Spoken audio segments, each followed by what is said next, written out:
Très bien, bonjour à tous. Merci d'être nombreux présents à ce webinaire que nous organisons, nous, l'Institut Anagésia, qui est une fondation de recherche sur la douleur, dans le contexte de la Clermont Innovation Week, où la métropole clermontoise organise un certain nombre de manifestations. Et nous avons souhaité, dans ce contexte-là, pouvoir informer sur le contexte du cannabis médical. Vous voyez le titre, le vrai du faux. Pourquoi? Pour quelle douleur? Pour que les choses soient clarifiées dans les esprits de chacun. Alors permettez-moi de vous présenter un instant l'Institut Anagésia, qui est en fait une fondation de recherche, comme je l'ai dit. C'est une fondation dont l'objectif est de soutenir l'innovation pour améliorer la prise en charge de la douleur, avec 3 missions: soulager par l'innovation et par le soutien à la recherche, accompagner les patients, en particulier douloureux chroniques, en travaillant sur de nouvelles stratégies et en particulier des stratégies basées sur la santé connectée, utilisant les smartphones, le machine learning, l'intelligence artificielle, pour amener d'autres moyens d'avoir un meilleur diagnostic et un meilleur suivi et donc un meilleur traitement des patients. La troisième mission étant, en partenariat avec l'Observatoire français des médicaments antalgiques créé ici à Clermont-Ferrand, la troisième mission, pardon, est d'informer, former les patients et les praticiens sur la problématique de la douleur. Voilà.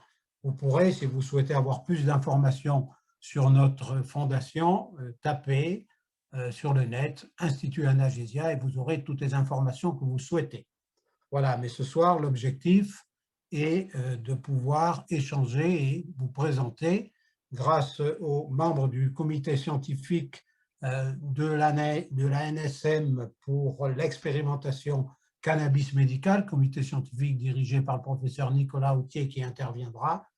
L'objectif ici est de vous présenter des données sur le cannabis médical et je voudrais tout d'abord remercier l'ensemble des orateurs qui ont bien voulu accepter de participer ce soir et qui sont tous, je vous l'ai dit, membres de ce comité scientifique.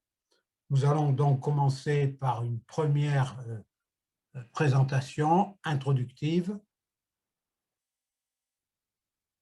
Vous pourrez, Alice Corteval, directrice de l'Institut, va vous dire quelques mots concernant la problématique des questions que vous pourrez poser. Voilà, donc vous avez la possibilité de poser vos questions dans le petit module qui est accessible en bas ou en haut de votre écran, hein, ce petit logo Q et R. Certaines de ces questions, nous y répondrons en direct par écrit, et puis les questions les plus pertinentes seront posées aux intervenants à la fin de la conférence.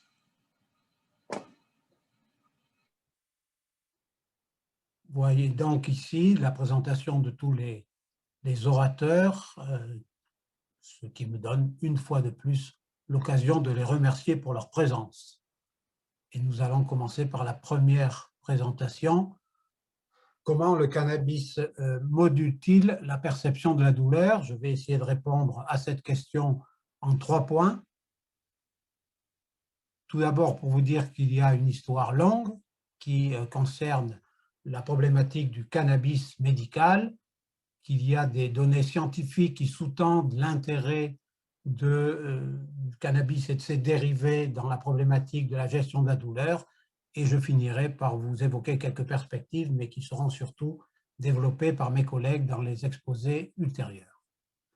Sur cette diapositive, vous voyez une diapositive qui paraît complexe, mais vous voyez qu'il y a toute une histoire où on passe du cannabis, qui est la plante, vers le mot cannabinoïdes, qui sont des produits issus de la plante, et ensuite le mot endocannabinoïdes, qui sous-entend que, ayant découvert des produits issus de la plante, on a identifié un système endogène qu'on a dans notre organisme, et c'est de ce système-là dont je vais parler, et tout ça aboutissant, c'est la partie la plus à droite et en gris de cette diapositive, sur des notions de thérapeutique. C'est donc une longue histoire qui débute, vous le voyez, au minimum, parce qu'il y a des choses peut-être plus antérieures, 2700 ans avant Jésus-Christ, et qui a conduit ensuite à la découverte, par exemple, au moment de la recherche sur le cannabinoïde, sur le tétrahydrocannabinol, dont on reparlera, et puis ensuite l'identification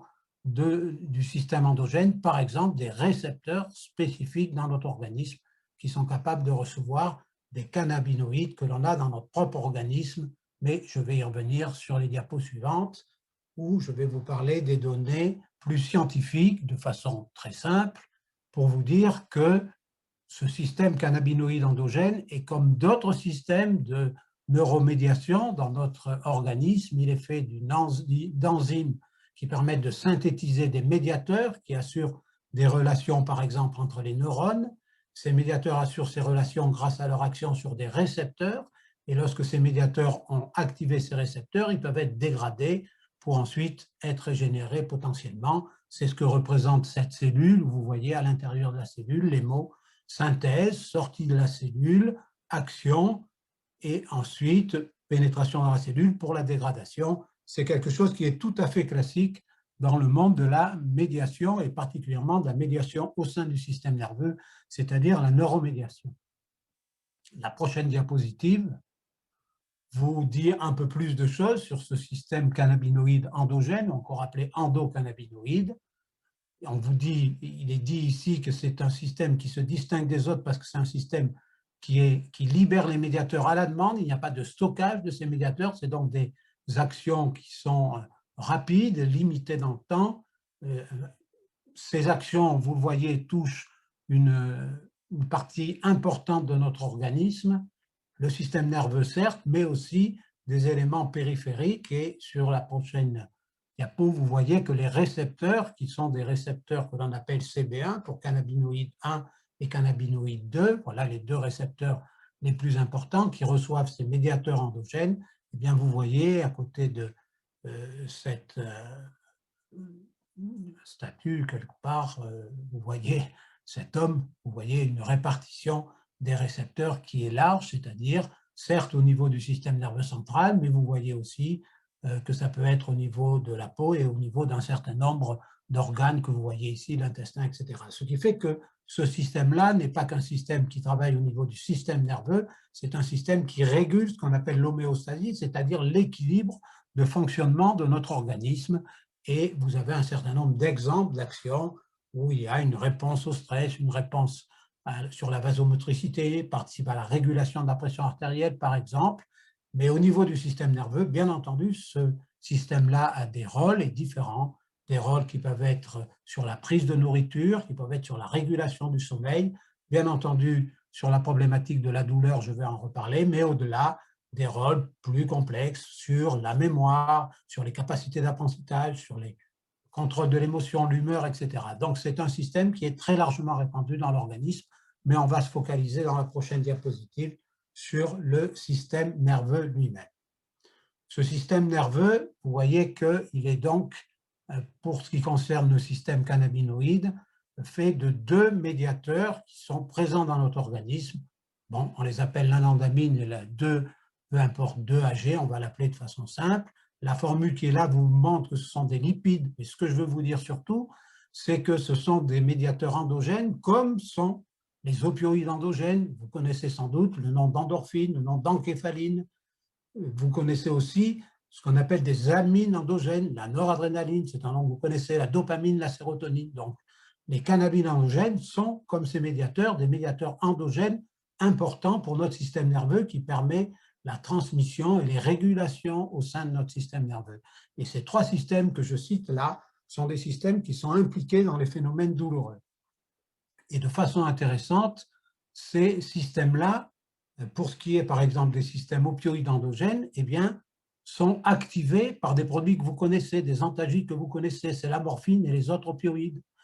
Les systèmes des amines endogènes sont aussi activés, modulés en tout cas, par des médicaments que vous connaissez, des antimigraineux, des antidépresseurs qui participent à la prise en charge de la douleur. Vous voyez donc que sur ces systèmes connus, opioïdes, amines, il y a des médicaments qui sont apparus. Pourquoi n'y aurait-il pas de médicaments qui moduleraient l'effet du système cannabinoïde endogène? Prochaine diapositive. Cette prochaine diapositive vous montre que des médicaments pourraient en effet exister. En tout cas, vis-à-vis de la douleur, vous voyez que les récepteurs qu'on appelle CB1, CB2, vous le voyez dans l'encadré là, ces récepteurs sont très largement répandus dans tout le circuit qui permet la transmission de la douleur à partir de la peau sur la partie gauche jusqu'à la moelle épinière à la partie médiane et allant jusqu'au niveau du cerveau. On trouve à tous ces niveaux des récepteurs CB1, CB2 avec des densités différentes. Je ne veux pas insister, simplement pour vous montrer qu'il y a des arguments anatomiques au rôle de modulation par le système endocannabinoïde de la douleur. Prochaine diapositive, est-ce qu'il y a des arguments expérimentaux qui permettent de penser qu'en modulant ce système, on peut être analgésique? Eh bien oui, je vous présente ici une série de résultats, pour beaucoup issus bien entendu de la recherche d'amont, qui ont montré que les endocannabinoïdes eux-mêmes étaient capables d'induire de l'analgésie dans différents modèles, mais ça c'est vrai également pour des produits qui inhibent les enzymes qui dégradent ces endocannabinoïdes. On augmente donc le taux de ces endocannabinoïdes et on obtient de l'analgésie. C'est vrai aussi pour ce qu'on appelle les phytocannabinoïdes, c'est-à-dire les produits extraits de la plante. C'est le tétrahydrocannabinol dont j'ai parlé, mais aussi le cannabidiol. Et enfin, c'est vrai aussi pour des cannabinoïdes de synthèse, c'est-à-dire qu'on a synthétisé comme le THC qui a été synthétisé ou des analogues de ce THC qui s'appelle l'anabylode. Et vous voyez que l'ensemble de ces produits-là sont capables d'induire de l'analgésie dans des modèles de douleurs inflammatoires ou neuropathiques, on vous reparlera de ces douleurs plus tard, et sont même capables de renforcer l'analgésie induite par d'autres systèmes, par exemple le système opioïde, mais aussi sur d'autres médicaments. Donc voilà des arguments expérimentaux qui plaident pour un rôle de ce système cannabinoïde dans l'analgésie. Et la diapositive suivante vous donne d'autres arguments expérimentaux parce qu'on a montré que les cibles de ces produits dont je viens de parler, qui sont les récepteurs CB1, CB2, eh bien on peut les trouver tout le long du circuit, c'est-à-dire au niveau de la périphérie où elles sont capables d'inhiber la naissance du message douloureux, d'inhiber l'activité de cellules inflammatoires qui sont dans ce petit carré. On peut les trouver au niveau de la corne postérieure de la moelle épinière où ils sont capables de réduire la transmission de l'influx vers le cerveau et on peut les trouver aussi au niveau du cerveau et en particulier vers ce qu'on appelle des contrôles descendants parce que le message douloureux, il est modulé en permanence par différents contrôles que l'on a dans notre organisme. Eh bien, le système endocannabinoïde via les récepteurs CB1 participe à ces contrôles descendants. Donc, vous voyez qu'on active ce qui tend à inhiber la douleur et on inhibe ce qui tend à transmettre la douleur. Il y a donc une action analgésique endogène par ce système-là, multisite, et on va aussi voir que, sur la prochaine, voilà, que ce système analgésique endogène va finalement être un système un peu de frein aux états de douleur aiguë. Et on va voir aussi que dans les états de douleur chronique, eh bien, ce système est augmenté, est activé. Il y a des taux plus élevés, comme s'il cherchait à réduire la douleur que peuvent ressentir les sujets. Prochaine diapositive pour dire aussi, la précédente, pardon, pour dire aussi que non seulement on joue sur la transmission et la modulation du message, c'est-à-dire la dimension qu'on peut qualifier de sensorielle, mais on joue aussi par les effets au niveau du système nerveux central sur la dimension affective et cognitive de la douleur, en particulier la douleur chronique, mais pas uniquement. Ce sont des dimensions importantes. Donc, multisite, multidimension, c'est une chose importante. Prochaine et dernière diapositive. À titre de conclusion, vous avez vu qu'il y a donc une histoire, qu'il y a des arguments scientifiques qui tiennent au fait de la localisation qui est compatible avec des effets sur la transmission du message douloureux, qui tiennent au fait qu'il y a un impact physiologique de type de réduction de la transmission et de la modulation du message douloureux, que dans des conditions physiopathologiques, on voit que ce système intervient pour essayer de limiter le message douloureux, donc il y a un rôle analgésique et je vous ai dit multidimensionnel. Et bien entendu, les produits issus, les phytocannabinoïdes, CBD et THC, ont manifesté cette efficacité. Et donc, dernière diapositive, ceci ouvre bien entendu des perspectives pour dire que au-delà des extraits du cannabis, le fait d'avoir identifié les récepteurs, on peut imaginer qu'on pourra concevoir des systèmes qui sont capables de moduler, des produits qui sont capables de moduler ce système cannabinoïde. Donc, c'est des perspectives en termes de recherche. Et bien entendu, il y a aussi, en termes de recherche plus clinique, des indications cliniques à étudier et à valider. Et c'est des propos qui nous seront tenus ultérieurement. Voilà, vous avez donc un système qui a un fondement scientifique pour participer à la régulation de la douleur. Je vous remercie.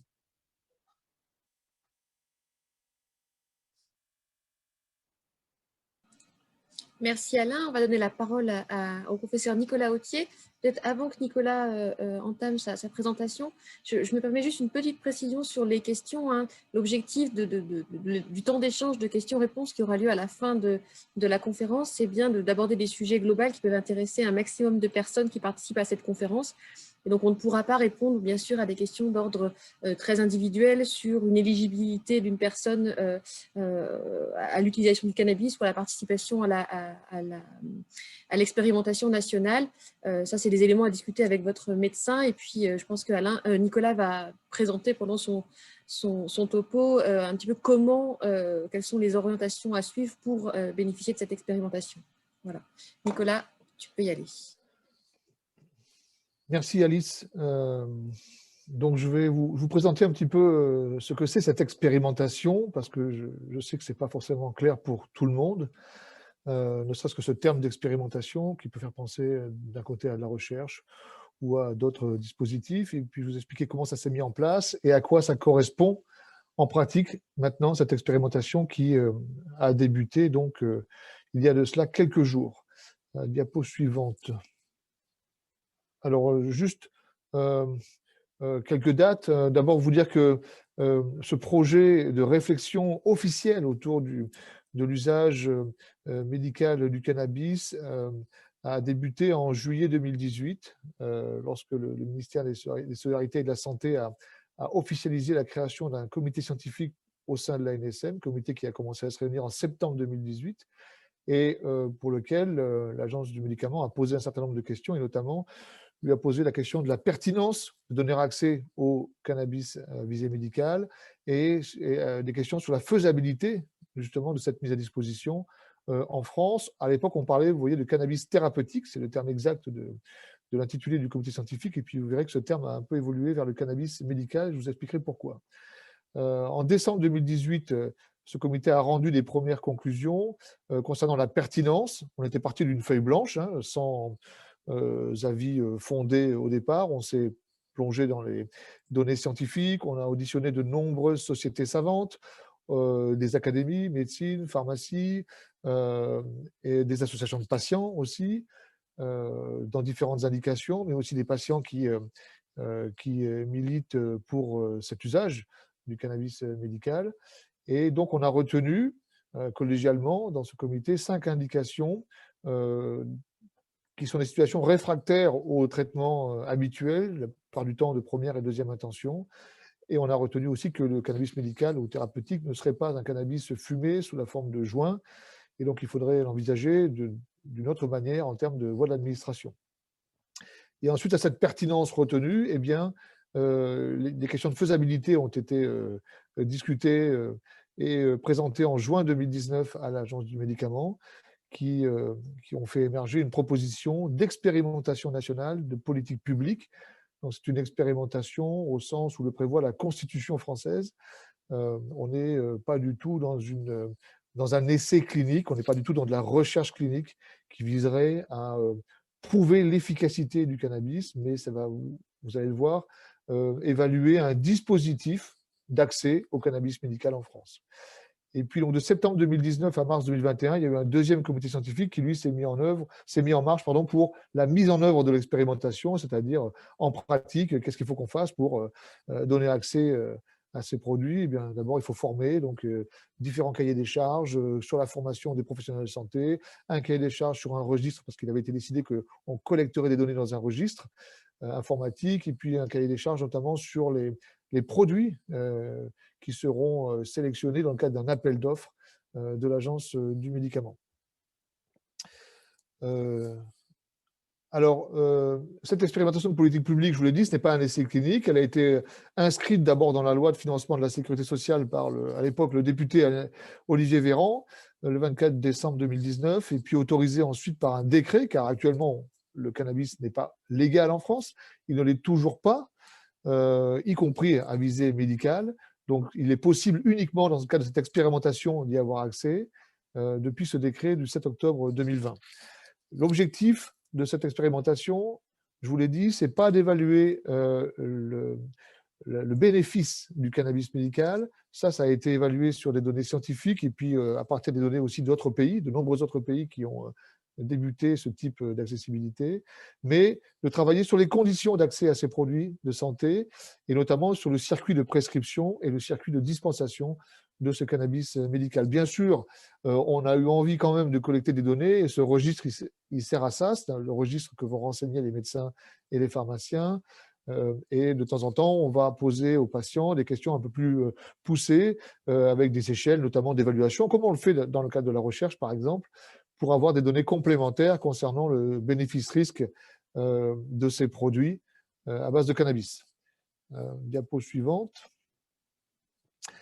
Alors tout d'abord, un point important, je l'ai déjà parlé, c'est une formation. Cette expérimentation, en fait, elle a commencé réellement avec d'abord la formation des professionnels de santé.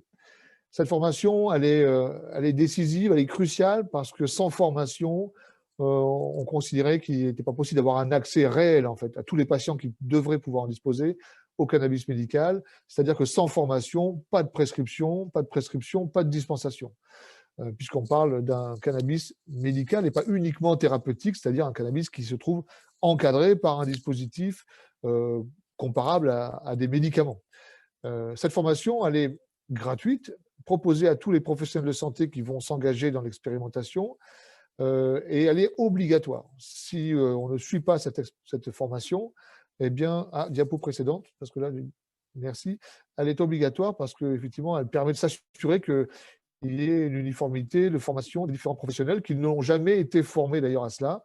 Et vous voyez que c'est quand même assez ambitieux puisque le projet, c'est de former au moins 4500 professionnels de santé, médecins, de différentes spécialités, d'exercice hospitalier ou en libéral, mais aussi pharmaciens, eux aussi hospitaliers ou libéral. Donc c'est un début assez important, mais c'est capital. En deux vagues, il y a une première vague, on va former les médecins et pharmaciens hospitaliers, puisque c'est eux qui généralement vont assurer la primo-prescription, la première prescription du médicament.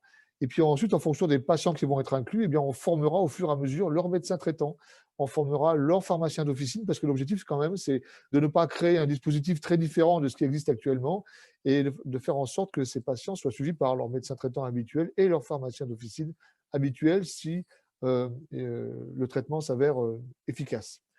C'est une formation en distanciel et qui dure environ 2h30, 3 heures, d'après les retours que l'on a pu avoir jusqu'à présent. Diapo suivante. À côté de cette formation, il y a un registre où on va recueillir des données. Ça veut dire qu'on va, aux différentes consultations, recueillir des données cliniques, alors soit assez simples dans des consultations assez rapides, habituelles, et soit un peu plus développées dans des consultations spécifiques qui ont lieu à 5 ou 6 temps de l'expérimentation et qui nous permettront d'avoir effectivement des données importantes sur l'efficacité notamment de ces médicaments, bien qu'on ne soit pas sur un essai avec un groupe placebo, ni en aveugle, donc on sait ce que l'on prescrit, ou le patient sait ce qu'il reçoit, mais ça permet quand même de faire une étude, on va dire, de cohorte, même si ce n'est pas l'objectif principal. Ce registre, il est à remplissage obligatoire. Si les médecins ne le remplissent pas, le pharmacien ne pourra pas dispenser le produit. Et pour pouvoir intégrer ce registre, il faut avoir suivi la formation. Il permet d'évaluer les conditions d'accessibilité, c'est-à-dire qu'on va nous poser des questions dans le cadre de ce registre sur le délai d'accès à notre consultation, le délai pour pouvoir obtenir le médicament en pharmacie d'officine, les difficultés qu'on peut avoir à passer le relais avec la médecine de ville, par exemple, mais aussi il permet de faire une évaluation clinique des patients et un recueil systématique des effets indésirables. Et puis, bien entendu, à côté de ce registre, auquel n'ont pas accès les patients directement, il y aura bien entendu un retour d'expérience fait par les patients qui seront interrogés par un autre dispositif qui sera lui aussi sous la responsabilité de l'Agence du médicament et qui permettra aux patients de faire leur retour et de dire voilà comment ça s'est passé, au-delà de l'efficacité, mais vraiment comment ça s'est passé pour l'accès à ces produits, tant dans leur prescription que dans leur dispensation. Diapo suivante. 5 situations cliniques ont été retenues. Alors, c'était en décembre 2018. Certains vont nous dire que ce n'est pas assez. Peu nous ont dit que c'était trop. mais ça représente les principales situations cliniques de prescription, y compris dans les pays qui ont déjà légalisé. Il est possible que cette liste évolue dans le temps, bien sûr. Pour l'instant, en tout cas pour l'expérimentation, vous avez les douleurs neuropathiques réfractaires aux thérapies accessibles, les épilepsies sévères pharmacorésistantes, des symptômes rebelles en oncologie, symptômes qui peuvent être liés au cancer lui-même ou au traitement du cancer. On ne cherche pas à traiter le cancer, bien entendu. Les situations palliatives, qui peuvent être en lien aussi avec des problématiques de cancer, et puis la spasticité douloureuse, dont on va vous parler ensuite, que l'on retrouve dans la sclérose en plaques, par exemple, mais aussi dans d'autres pathologies ou lésions du système nerveux central. Diapo suivante. Quels sont les critères de non-inclusion? Alors, vous avez ici quelques grands critères. Alors, il peut y avoir d'autres critères avec chacune des indications, mais là, c'est les critères communs, on va dire, aux 5 grandes indications. Alors, antécédents personnels de troubles psychotiques, des patients qui ont des psychoses de type schizophrénie, par exemple, parce qu'on sait qu'avec le cannabis, et notamment le THC qui est dans le cannabis, on peut décompenser des psychoses. Les maladies cardiovasculaires ou vasculo-cérébrales sévères et notamment récentes. Alors après, on peut prendre avis auprès d'un cardiologue si on veut savoir si effectivement on peut entrer dans parce que la maladie est ancienne, parce que sur un plan hémodynamique, la fréquence cardiaque, la tension artérielle, le patient est stabilisé. Mais normalement, c'est une contre-indication là aussi parce que le THC dans le cannabis peut faire varier la tension artérielle, le rythme cardiaque. La grossesse ou l'allaitement, les insuffisances hépatiques et rénales sévères, parce qu'effectivement, ça peut impacter l'élimination des produits contenus dans le cannabis. Ce sont des contre-indications assez habituelles pour tous les médicaments en général. Diapo suivante. Quels produits on va pouvoir prescrire? Ce sont des produits qui sont aux standards pharmaceutiques, donc ils doivent respecter les bonnes pratiques de fabrication européenne du médicament. Et vous avez 3 grandes catégories de produits. Des produits qui vont être riches en une substance qu'on appelle le cannabidiol ou CBD. C'est les produits qu'on appelle CBD dominants. Il y a un petit peu de THC, très très peu, parfois des traces, mais il y a majoritairement du cannabidiol. Des produits qui sont, eux, à l'inverse, très riches en tétrahydrocannabinol, en THC, et qui vont être plutôt pauvres en cannabidiol.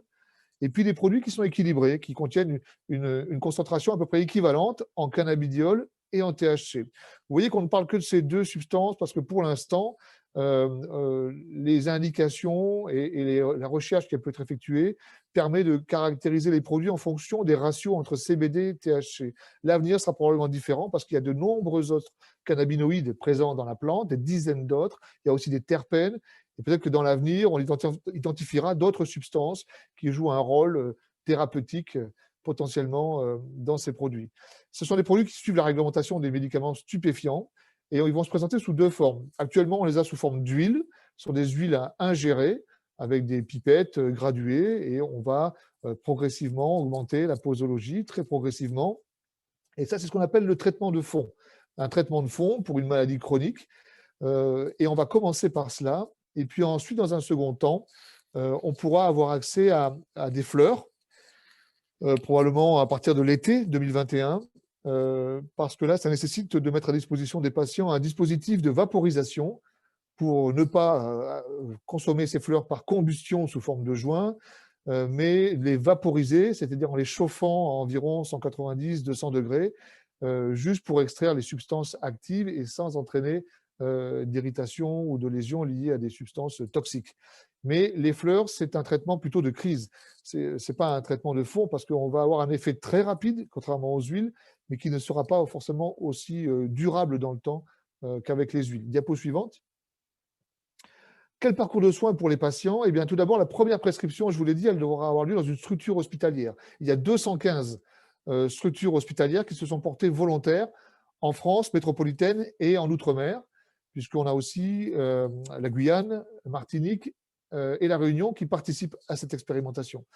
Donc, première prescription en structure hospitalière. Et puis ensuite, adaptation de la posologie et de la sélection du médicament en fonction de son ratio entre le THC et le CBD. Ça peut se faire à l'hôpital ou bien ça peut se faire très rapidement en relais auprès du médecin traitant s'il est d'accord et s'il s'est formé, bien entendu. Donc, il y aura plusieurs possibilités en fonction de la disponibilité du médecin traitant. Vous savez qu'ils sont très sollicités aussi en ce moment avec les vaccins, la Covid. Donc, on fera ça à la carte en fonction des patients et de la disponibilité de chacun. Et puis ensuite, il y aura un suivi. Ce suivi peut se faire à l'hôpital et chez le médecin traitant. L'idéal, c'est qu'il soit fait chez le médecin traitant pour le traitement en routine et que vous verrez à certains temps, il faudra revenir à l'hôpital ou au moins faire une téléconsultation, c'est possible aussi, pour une évaluation clinique un peu plus poussée, pour un intérêt, on va dire, scientifique. Et la dispensation aura lieu en pharmacie hospitalière ou en officine de ville. On peut d'emblée commencer en officine de ville si le pharmacien a été identifié, s'il est volontaire, s'il s'est formé. Dans ce cas-là, on peut prendre le temps de le laisser se former et puis ensuite lui permettre de débuter dès la première dispensation en ville. Diapo suivante. Le parcours de soins un peu plus détaillé ici. Je vous ai parlé de consultations normales qui peuvent avoir lieu en ville ou à l'hôpital. C'est des consultations qui auront lieu au moins tous les 28 jours, puisque ce sont des médicaments qui suivent la réglementation des stupéfiants, donc au moins tous les 28 jours, comme de la morphine par exemple. C'est des consultations assez rapides où on posera 3 à 4 questions sur l'amélioration clinique globale du patient, une question sur le maintien ou le motif de sortie de l'expérimentation, car certains patients n'auront soit pas d'efficacité, soit des effets indésirables, intolérables, ce qui est possible. On recueillera les effets indésirables et puis il y aura des questions aussi sur l'accessibilité posées aux médecins. Et puis enfin, il y aura des consultations plus longues qui elles n'ont lieu qu'à l'hôpital. Vous voyez qui ont eu lieu à 1 mois, 3 mois, 6 mois, 12 mois, 18 mois pour les patients qui resteront dans l'expérimentation.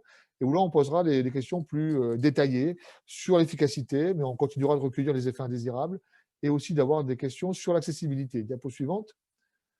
Combien de places dans l'expérimentation? Eh bien, 3000, j'ai bien dit places, c'est-à-dire que, bien sûr qu'on va pouvoir commencer avec 3000 patients, mais c'est 3000 patients en file active. Ça veut dire qu'on peut suivre 3000 patients en permanence pendant les 18 premiers mois d'expérimentation. Pourquoi 18 premiers mois? C'est parce qu'il nous faut 6 mois de suivi dans l'expérimentation, donc on arrête les inclusions au 18e mois pour terminer l'expérimentation au bout de 24 mois.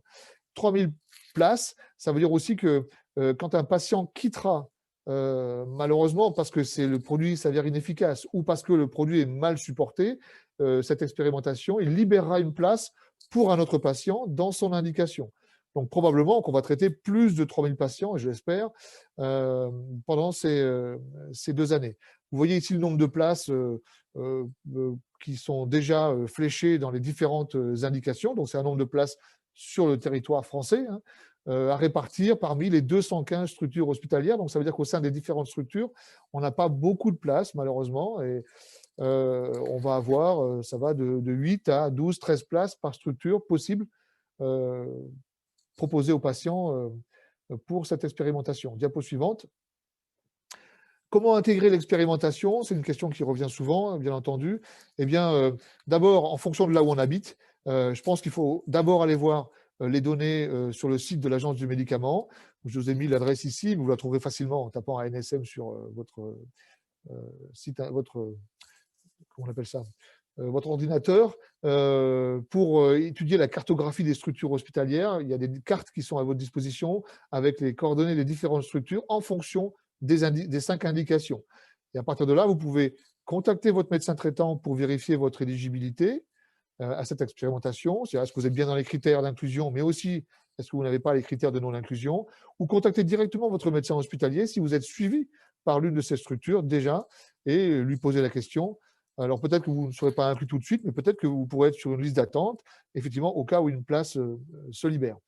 Dernière diapo, et j'en ai terminé. Si vous souhaitez plus de détails sur cette expérimentation, sachez que tout ce que je viens de vous dire et avec encore plus de détails est disponible sur le site de l'Agence du médicament, dont je vous ai mis l'adresse ici, qui a mis en ligne un dossier thématique cannabis à usage médical, et vous retrouverez toutes ces informations-là facilement. Je vous remercie. Merci beaucoup, Nicolas. On voit que voilà, un certain nombre de questions ont été répondues en direct par le professeur Authier sur l'éligibilité à l'expérimentation notamment et la procédure pour pouvoir participer. Donc voilà, je pense qu'on ne répondra pas à ces questions précises. Je vais donner la parole à Mado Gilanton, qui est présidente de l'association de patients apaisés et qui a également participé à ce groupe au niveau de la NSM sur les cannabis thérapeutiques. Merci de me donner la parole et de m'avoir conviée à cette table ronde. Donc, moi, je suis présidente de l'association de patients apaisés la syringomyélie et le chiari. Et je tiens vraiment à préciser que je suis une présidente d'association de patients, de malades sur des pathologies, que l'action de l'association n'est pas uniquement axée autour du cannabis thérapeutique. Nous avons bien d'autres actions, que ce soit l'aide, la recherche, l'information des patients sur nos pathologies. Donc, ça, c'est quelque chose, je tenais vraiment à l'association ne s'est pas montée autour des pathologies. Et d'autre part, j'étais représentante au niveau du CST des patients souffrant de maladies rares. Je tiens à préciser aussi que je n'ai aucun conflit d'intérêt avec la cannabisness ou avec l'industrie pharmaceutique.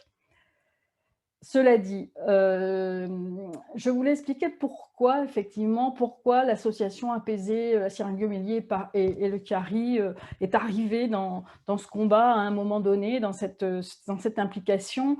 Eh bien, la genèse, elle est partie de l'expérience patient, en quelque sorte. Apaiser ces deux pathologies, la syringomyélie et la malformation de Chiari, ça concerne deux organes, le cervelet et la moelle épinière, et ça concerne deux symptômes, entre autres. Malheureusement, ce n'est pas limité à ces symptômes-là, les douleurs neuropathiques et les spasticités douloureuses. Et pour 6 cas sur 7 environ, dans ces pathologies-là, dans ces symptômes-là, il n'y a pas de soulagement, il y a un échec au traitement existant, qu'il soit médicamenteux ou autre d'ailleurs, hein, que nous soutenons aussi. Et nous avons, nous, affaire à une population plutôt adulte, hein, même s'il y a des enfants atteints de ces pathologies-là, mais plutôt adultes, voire seniors. Donc, c'est un parti de là et on a rallié là-dessus parce que nous sommes impliqués très tôt, hein, en interpellant en début 2018 le comité d'éthique, d'ailleurs de bioéthique, hein, sur peut-on laisser souffrir des patients alors que certains ont trouvé des solutions. Et on a rallié 15 associations de l'Alliance Maladies Rares autour de pathologies rares de l'adulte encore. On n'avait pas... ce ne sont pas les associations d'enfants qui se sont ralliées, des pathologies rares le plus souvent neurologiques, parfois inflammatoires, souvent des douleurs neuropathiques ou des spasticités douloureuses, des dystonies, et puis des patients lésés médulaires où le système nerveux central était atteint. Toujours pareil, une population plutôt adulte, voire senior. Et quand je parle senior, c'est très senior, hein. On est dans le 4e âge pour certains de nos patients, parce que même avec des maladies rares, on peut vieillir, on ne meurt pas fatalement jeune. Alors, pourquoi porter la voix des patients? Effectivement, pourquoi partir dans cette bataille-là quand on a plus de 60 ans, qu'on a toujours lutté contre les drogues, qu'on a toujours fait de l'information sur toutes les addictions aux enfants? Eh bien, c'est un domaine tout à fait sensible et effectivement, il fallait avoir une légitimité. Cela est parti de mon expérience personnelle, hein, puis augmenter de l'expérience des patients syringomyéliques. Je ne me serais pas permis de parler au nom de l'association si je n'avais pas eu d'autres patients dans mon association qui avaient eu aussi cette expérience. C'était une démarche au nom de patients autour du même enjeu, hein, aussi, les maladies rares de l'adulte, les douleurs neuropathiques sans solution, les spasticités sévères et les dystonies. La plupart d'entre nous, et je dirais quasiment l'unanimité, n'a pas d'antécédent de cannabis pour un autre usage. Donc c'est vraiment quelque chose qu'on a découvert pour se soulager, mais dont on n'avait pas l'usage auparavant.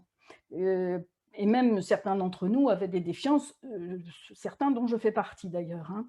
Et puis, effectivement, on a refusé tout conflit avec l'industrie du cannabis. Et ce n'est pas les sollicitations parfois qui ont manqué, mais on a refusé complètement on n'a jamais été, avant de commencer à faire connaître notre expérience, on n'a jamais eu de contact avec l'industrie du cannabis. Bon, tout ça, pourquoi les patients tout d'un coup se sont mis au cannabis? Parce qu'il y a des échecs au traitement et que les patients recherchent une solution différente, qui n'est pas d'ailleurs au départ que le cannabis, je tiens à le souligner. Les patients, ils vont chercher des solutions différentes qui sont parfois non médicales ou qui fait appel à beaucoup de ce qu'on appelle les médecines douces, en quelque sorte, hein. Et puis, il se fait que nous, dans les maladies rares, nous sommes fédérés en associations qui sont européennes, qui sont internationales, hein. Nous, on rencontre régulièrement lors de congrès internationaux nos homologues, en quelque sorte. Et puis, on s'est aperçu que nos homologues, en particulier quand il y avait des réunions en Europe avec les Pays-Bas, des patients qui avaient des traitements et que les Français restaient un petit peu douloureux pendant les réunions, pendant que les autres sortaient prendre leur traitement. Et c'est parti d'un usage empirique avec des expériences personnelles optimisées, en quelque sorte, hein, selon ce qu'on voulait. Certains d'entre nous ne fument pas, ne sont pas fumeurs, ne veulent pas fumer. On trouvait des systèmes de décoction, de beurre de cannabis, des choses comme ça, donc des solutions orales. Et chez de nombreux patients, on a vu l'apparition d'un soulagement. Soulagement qui était parfois extrêmement important, surtout quand il suivait l'échec de nombreuses thérapies. Vous savez, moi, la première fois que je l'ai pris, franchement, j'y croyais pas, hein. J'étais déjà à 600 mg de Lyrica, 400 de Tramadol, du Laroxyl et des benzodiazépines, donc je ne croyais plus en grand-chose. Et donc, ce soulagement s'est accompagné d'une possibilité de diminution et de sevrage des molécules sans effet positif ou avec des effets secondaires importants, hein, et de dépendance, il faut le reconnaître, comme les opiacés, la morphine, la gabapentine, la prégabapentine, la Laroxyl, les antidépresseurs et les benzodiazépines aussi, et pour certains, l'alcool, il ne faut pas l'oublier non plus, la poudre d'opium. Et ce qui est apparu aussi, c'est qu'en diminuant ces molécules-là, un autre effet qui se coule a été qu'on a pu aussi diminuer le cannabis, comme si ces molécules-là induisaient de la douleur au long cours, en fait. Donc, c'est parti de ces constats-là, hein. C'est rien de plus que ces constats-là. Je crois qu'effectivement, quand on est un patient douloureux, très douloureux, avec une vie très ralentie, ce qui était mon cas, hein, eh bien, quand on trouve une solution, on essaye effectivement de se dire pourquoi pas, malgré tous les préjugés qu'on aurait pu avoir auparavant. Alors, il ne faut pas être angélique et se dire qu'il n'y a pas de danger, qu'il n'y a pas de travers, qu'il n'y a pas de risque. Là, le premier danger, c'est que il est immédiat en quelque sorte, hein, c'est que le cannabis est illégal, donc on a un usage caché. Les patients ont eu un usage caché de leur traitement, usage et fourniture illicite, donc une mise en danger pour la légalité, de toute façon, hein, par rapport à la loi, avec des patients plutôt âgés d'ailleurs. Et puis, moi, j'ai beaucoup été interpellée moi-même, hein, dans ma démarche du message que je donnais aux intermédiaires, qui en l'occurrence, quand on est grand-mère ou quand on est mère d'enfants adultes, est un message très, très, très dangereux. C'est-à-dire qu'on dit à nos jeunes, nous, on a des patients de 70 ans, 80 ans, hein, et qu'est-ce qu'ils cherchent? C'est leurs petits-enfants qui vont les chercher, les produits, qui vont les chercher alors dans les zones, hein, il faut bien le dire. Et quel est le message? Mamie prend du cannabis, donc c'est que c'est pas dangereux, quoi, hein. Je vais aussi, si mamie le prend, à quelque part, c'est sécurisant. Et ça, vraiment, c'était un message qui nous dérangeait énormément. Hormis le fait qu'on favorisait aussi une économie souterraine pour laquelle on n'a pas l'impression qu'il faille quand même faire de la publicité. Alors, sauf autoculture, parce qu'on a quand même de nombreux patients qui se sont mis à cultiver le cannabis et qui, du coup, certains sont très doués, hein, ce n'est pas mon cas, je n'ai pas la main verte, mais certains sont très, très doués et ont réussi à reproduire toujours la même plante. On n'a quand même aucun suivi et une reproductibilité des produits qui n'est pas évidente. Donc, une fois ça marche, une fois ça ne marche pas. Parfois, vous avez des effets secondaires parce que c'est plus osé. Puis, des fois, il y a des produits qui sont certainement mélangés à autre chose. C'est pour ceux qui vont les chercher. Moi, j'ai une dame de 83 ans qui m'a dit, vous savez, moi j'habite dans le 9-3, je n'ai qu'à descendre en bas, je vais en trouver. Je me sentais mal de lui dire, oui, allez-y, quoi. C'est la mettre en danger. Et puis après, on a un usage empirique, donc c'est les aléas des produits. Donc nous, ce qu'on voulait, c'est des produits suivis, des produits sur lesquels on sache ce qu'on prenait et qu'il y ait une reproductibilité des effets. Un autre des dangers aussi, c'est toujours les risques médicamenteux, c'est-à-dire que la réputation du cannabis fait que les patients n'osent pas, ont un usage caché et n'osent pas informer leur médecin traitant, leur médecin de la douleur qu'ils en prennent. Il y a un tas de patients qui me disent « je vais voir mon médecin ou je vais voir mon médecin de la douleur, est-ce que tu crois qu'il faut que je lui dise que je prends du cannabis ?» Et parfois, et la plupart du temps, même si moi je leur disais, vaut mieux dire vous prenez du cannabis, ils ne le font pas.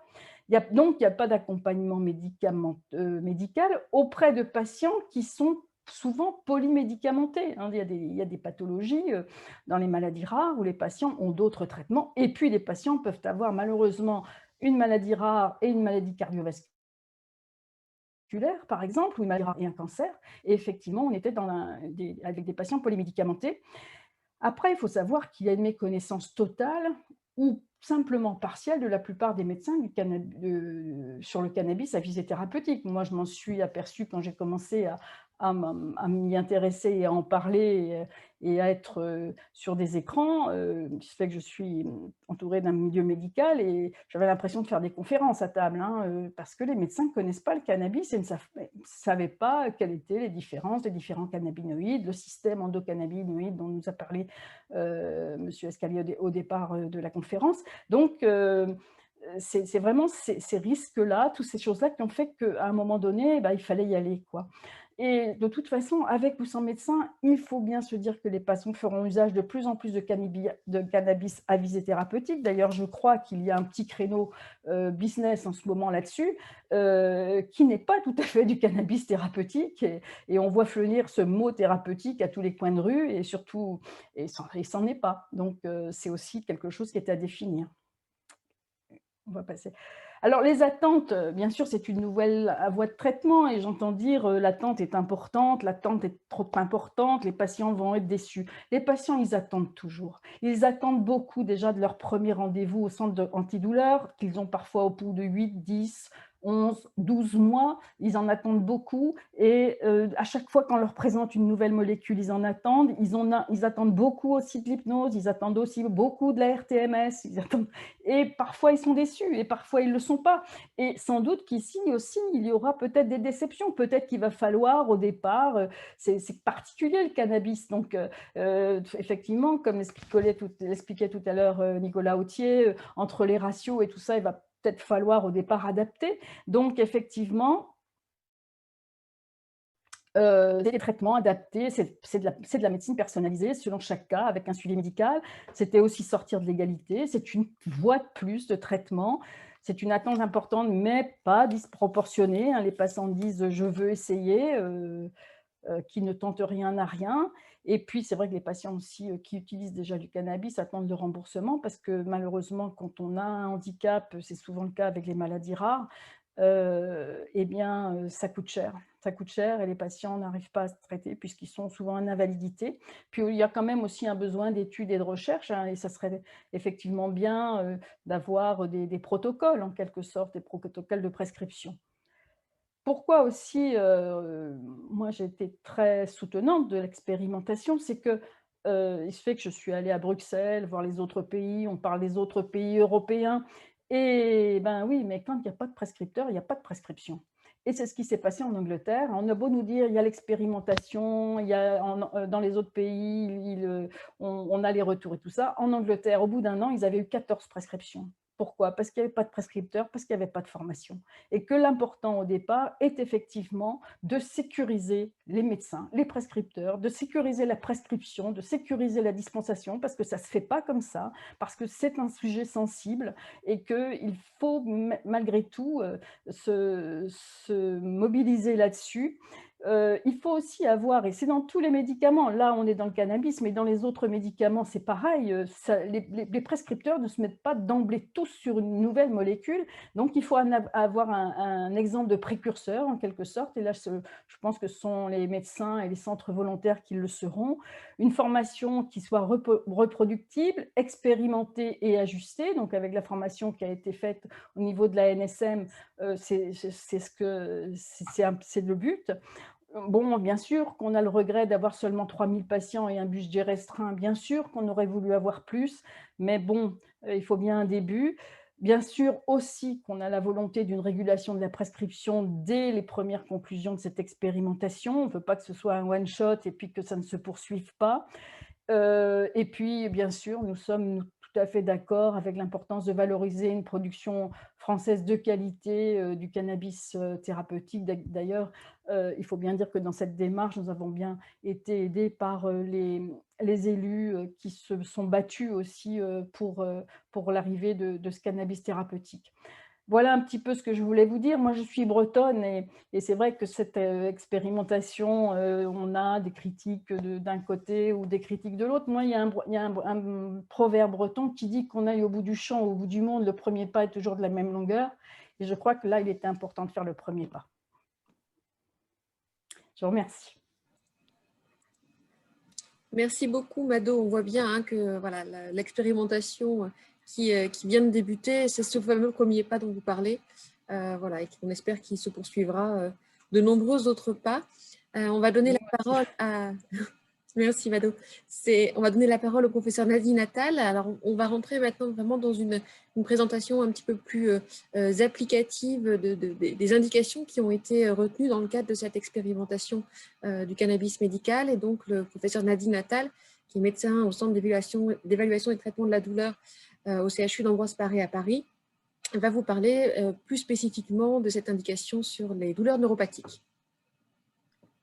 Bonjour Alice Corteval et merci beaucoup pour cette présentation. Je voudrais d'abord, bien entendu, vous remercier l'Institut Analgesia de m'avoir permis de m'exprimer ce soir et d'avoir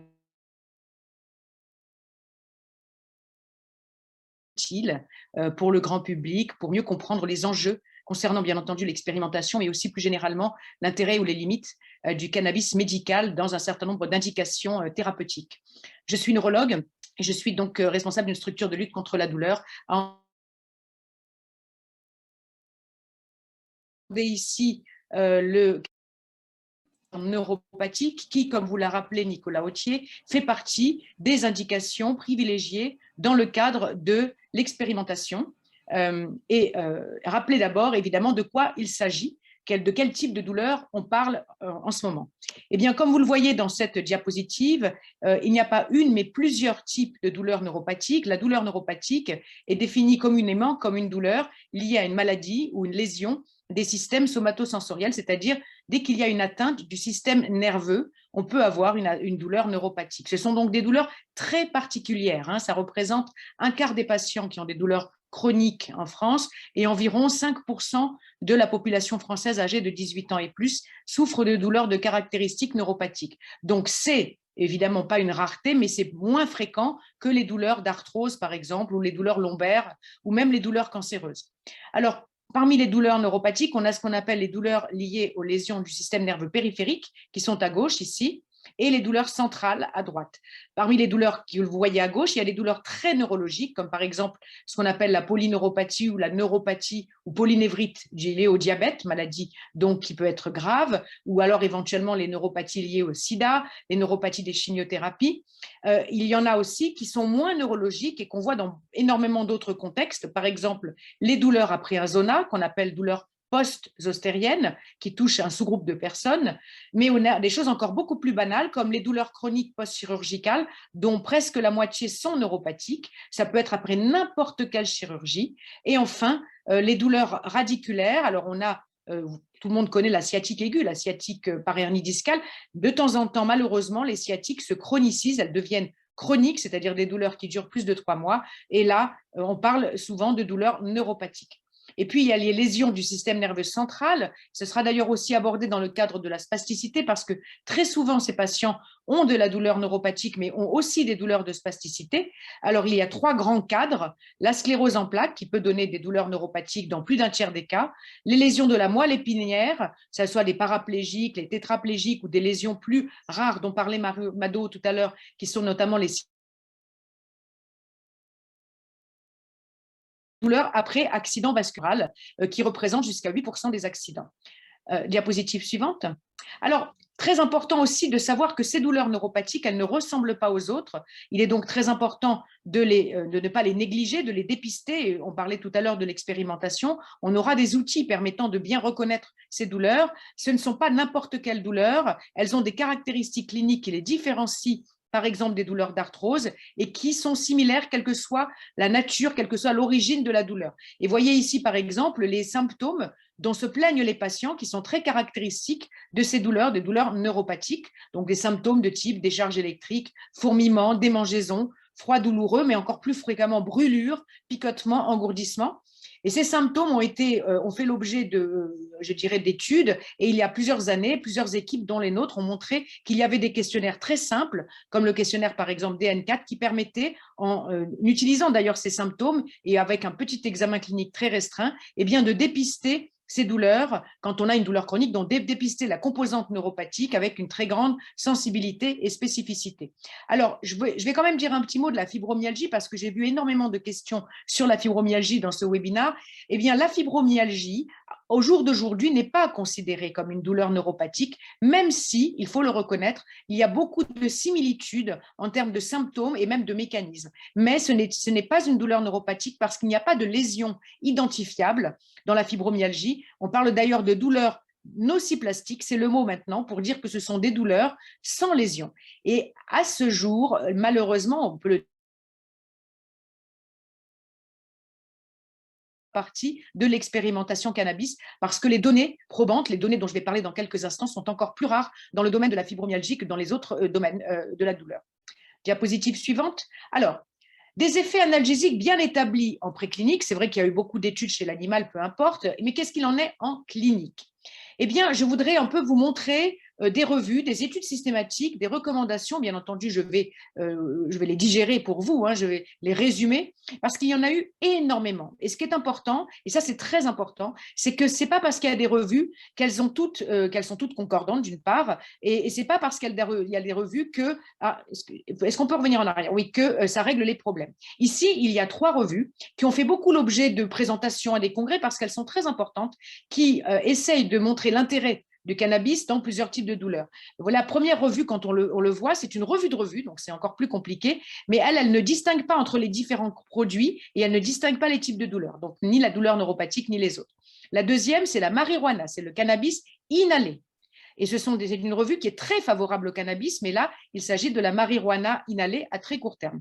Quant à la troisième revue, c'était en fait une revue très générale qui ne portait d'ailleurs pas que sur la douleur. Alors, si on regarde maintenant, diapositive suivante, ce qu'il en est en douleur neuropathique. Alors là, il y a les revues précédentes, mais il faut les analyser parce qu'elles ne regardent pas que ces douleurs. Et il y a 3 autres revues. La Cochrane, vous savez, c'est une énorme librairie. Enfin, si on peut dire, ce sont des gens qui font ce qu'on appelle des méta-analyses. Je vais vous montrer dans quelques instants. Il y a une analyse qu'on a faite, nous aussi, sur la douleur neuropathique, incluant le cannabis. Et enfin, les recommandations françaises récentes.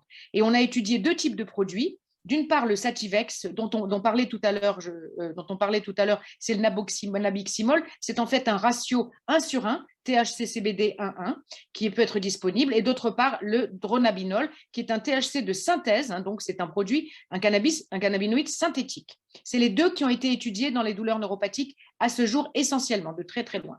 Diapositive suivante. Alors, qu'est-ce qu'il en est de la Cochrane? Alors, vous voyez, ça a l'air compliqué, mais je vais vous le résumer. Donc, la Cochrane, c'est donc une très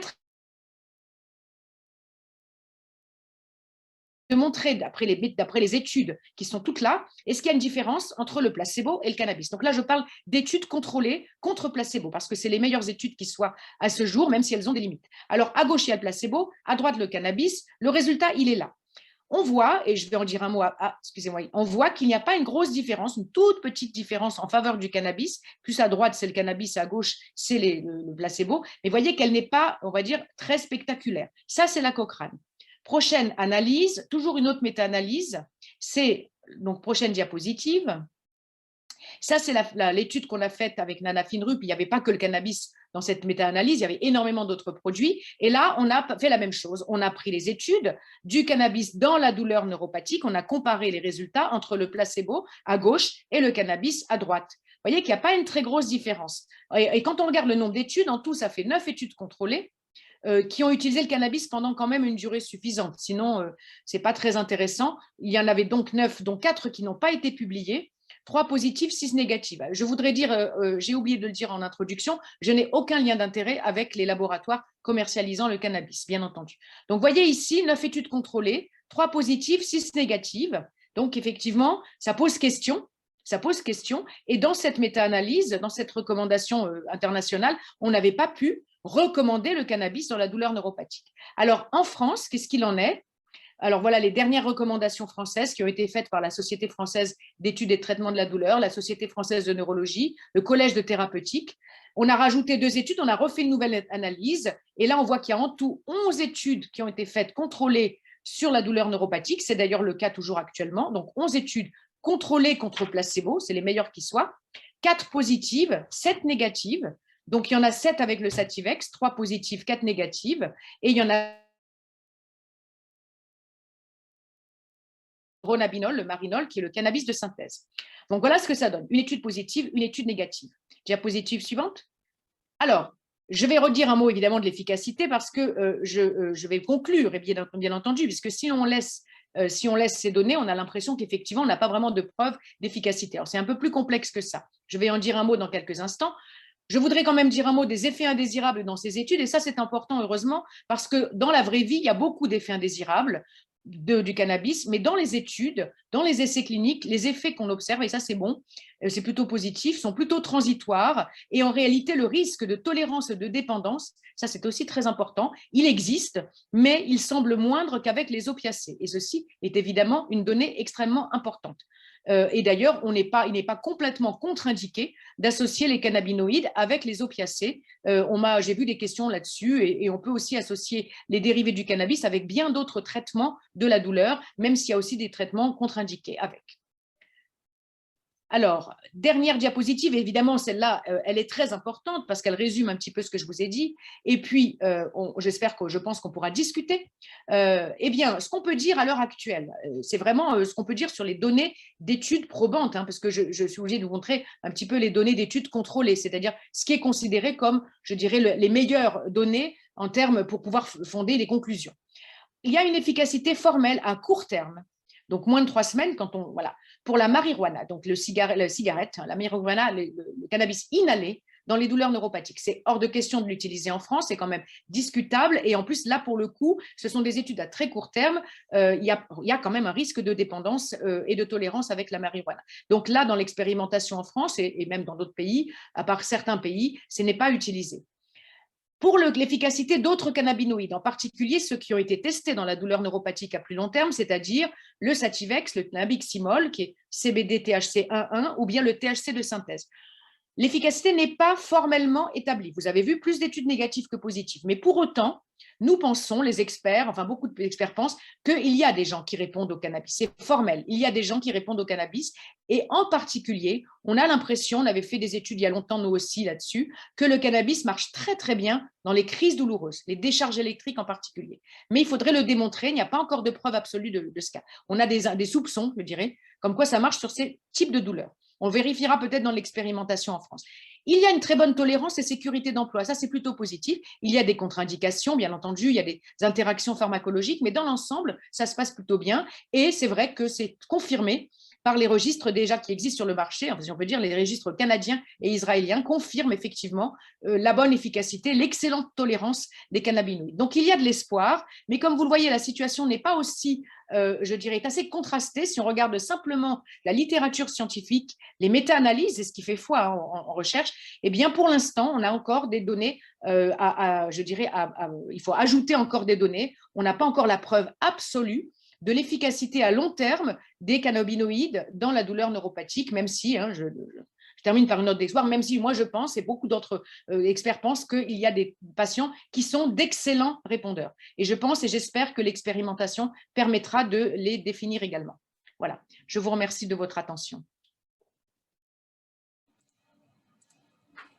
Merci beaucoup Nadine. Je vois là dans les questions qu'il y a quelques questions qui vont te concerner assez directement. Donc Normal. voilà, pour après. Je vais donner la parole au docteur Françoise Durand-Dubière qui est PH au service de sclérose en plaques au CHU de Lyon.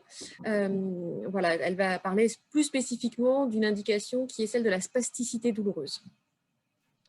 Bonjour à tous, je remercie les organisateurs effectivement de m'avoir invité à parler de la spasticité douloureuse, que ce soit dans la sclérose en plaques ou dans les lésions du système nerveux central. Alors effectivement, j'ai oublié de faire la diapo sur les déclarations de liens d'intérêt, donc j'ai des liens d'intérêt avec l'industrie pharmaceutique, mais uniquement sur les traitements de fond de la sclérose en plaques, puisque je m'occupe également des essais thérapeutiques.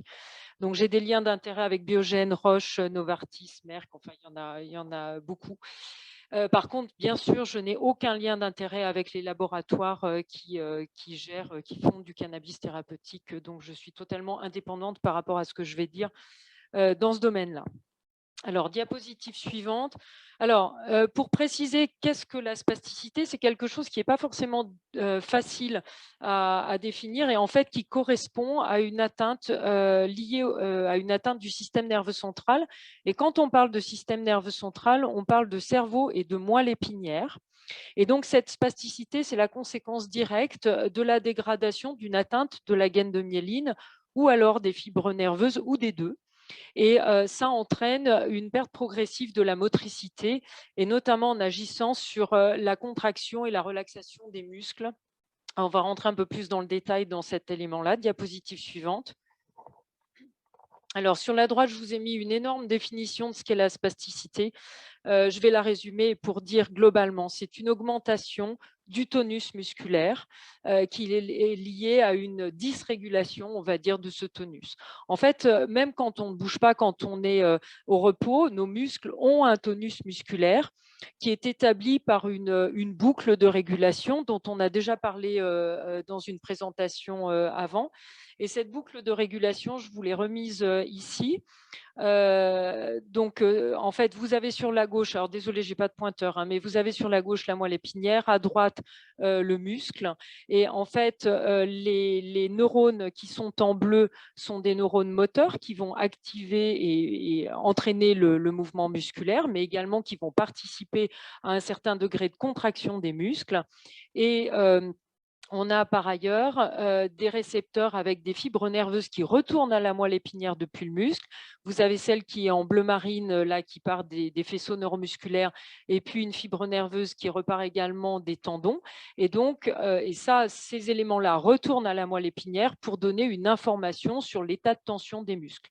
Et cette boucle crée donc une régulation qui est modulée et qui permet d'avoir un tonus musculaire qui est au bon niveau. Alors, diapositive suivante. Donc, je vais refaire brièvement ce qui a également déjà été dit. C'est qu'en conditions normales, quand on fait un focus un petit peu plus au niveau des neurotransmetteurs, on voit ici sur la gauche les neurones qui transmettent l'influx, qui vont aller faire, alors ici en rouge, une transmission de l'influx sur un autre neurone, et ça va sortir en voie de sortie excitatrice, qui est la flèche jaune que l'on voit sur la droite. Et en fait, en situation normale, on a un système de régulation, de modulation qui est fait par des petits interneurones inhibiteurs qu'on voit en vert et qui permettent de moduler ces éléments-là. Diapositive suivante. Quand on a une atteinte neurologique, quelle que soit l'atteinte neurologique, alors ici, c'est une diapositive de lésion de type sclérose en plaques avec une atteinte démyélisante, comme on le verra, on peut avoir un effet d'augmentation de la stimulation liée à cette dysrégulation au niveau de la boucle et également donc cette augmentation de libération des neurotransmetteurs qui vont surexciter le motoneurone suivant et donc vont créer une sortie excitatrice avec cette flèche jaune qui est nettement augmentée, qui correspond à une surstimulation, on va dire, du tonus musculaire.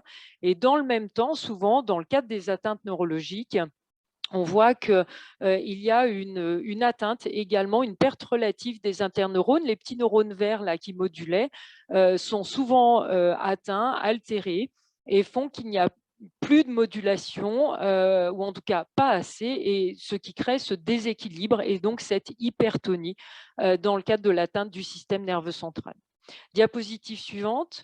Et donc, le fait de donner des dérivés cannabinoïdes, alors on a le système endocannabinoïde qui peut être favorisé, mais le fait de donner des dérivés cannabinoïdes peut permettre justement de réapporter une certaine modulation sur ces différents systèmes. C'est probablement les mêmes systèmes qui sont utilisés pour la douleur, et dans le cadre de la spasticité, c'est ces systèmes-là qui sont mis en œuvre pour essayer de réguler, de moduler cette spasticité. Diapositive suivante. Alors, les indications dans la spasticité douloureuse, en premier, c'était principalement la sclérose en plaques, puisqu'on a une expérience du cannabis thérapeutique avec le Sativex. Et donc, cette indication a été conservée, et quelle que soit la forme de sclérose en plaques, les formes rémittentes récurrentes avec poussée, mais bien sûr des patients qui ont des séquelles, les formes secondairement progressives ou les formes d'emblée progressives, et quel que soit le traitement de fond de la maladie. Et puis, par analogie, il y a eu bien sûr l'implication d'autres traumatismes du système nerveux central, que ce soit des lésions médulaires traumatiques, des séquelles d'accidents vasculaires cérébraux, comme on l'a également dit, mais également des maladies neurologiques comme des maladies dégénératives, métaboliques, génétiques. Donc, il n'y a pas véritablement de limite. C'est à partir du moment où un patient a une spasticité douloureuse liée à une atteinte du système nerveux central, ce patient peut rentrer dans l'indication de la spasticité douloureuse. Diapositive suivante. Alors, j'ai repris des éléments que je connais le mieux, puisque je fais principalement de la sclérose en plaques, et donc, j'ai repris brièvement certains éléments avec ici en A un neurone qui fonctionne bien. Vous savez, les neurones, c'est le système nerveux central, c'est du câblage électrique. C'est fabriqué donc avec un fil électrique à l'intérieur. Il y a des gaines de plastique qui sont les gaines de myéline, à la différence que dans le système nerveux central, ces gaines de myéline n'ont pas qu'une fonction d'isolation, mais également une fonction de conduction. Elles augmentent la vitesse de conduction nerveuse. Et par exemple, ici, dans le cadre de la sclérose en plaques, eh bien, effectivement, en B, on a une atteinte du câblage électrique, une atteinte de la gaine de myéline avec préservation du câblage électrique. Et si jamais les lésions sont trop importantes, on peut aller jusqu'à des ruptures d'axones qui fait que du coup, l'influx place moins bien. Et c'est ça qui est responsable dans la sclérose en plaques ici avec cette illustration. Mais imaginez que, quelle que soit la pathologie neurologique, c'est soit l'atteinte de la gaine de myéline, comme par exemple dans les pays d'essai, je voyais qu'il y avait des patients qui parlaient de ça, ou alors du câblage électrique quand on est sur des pathologies neurodégénératives, comme dans certaines maladies neurodégénératives, voire génétiques. Diapositive suivante. Alors, dans le cadre de la sclérose en plaques, la spasticité est très importante. Et ici, je vous ai mis une étude de 2014 où on voit que la raideur musculaire était chez les patients qui avaient un déficit neurologique à quasiment 80% rapporté par le patient, avec un retour à peu près identique pour les médecins qui rapportaient ces éléments-là, souvent en lien avec une mobilité restreinte. Bien sûr, ça crée une fatigue, cette spasticité.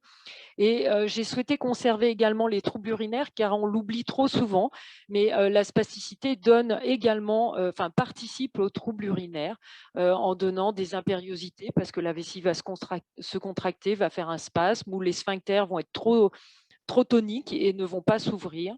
Et j'ai également laissé l'élément douleur, car la douleur neuropathique est différente de la spasticité douloureuse, et elle correspond plus effectivement à ce qu'a présenté Nadine Attal dans la présentation précédente. Donc, elle a des caractéristiques différentes. Mais voilà, pour vous dire que la spasticité douloureuse notamment est un symptôme extrêmement invalidant pour les patients CEP et pour les patients dans les autres indications de la spasticité douloureuse. Diapositive suivante.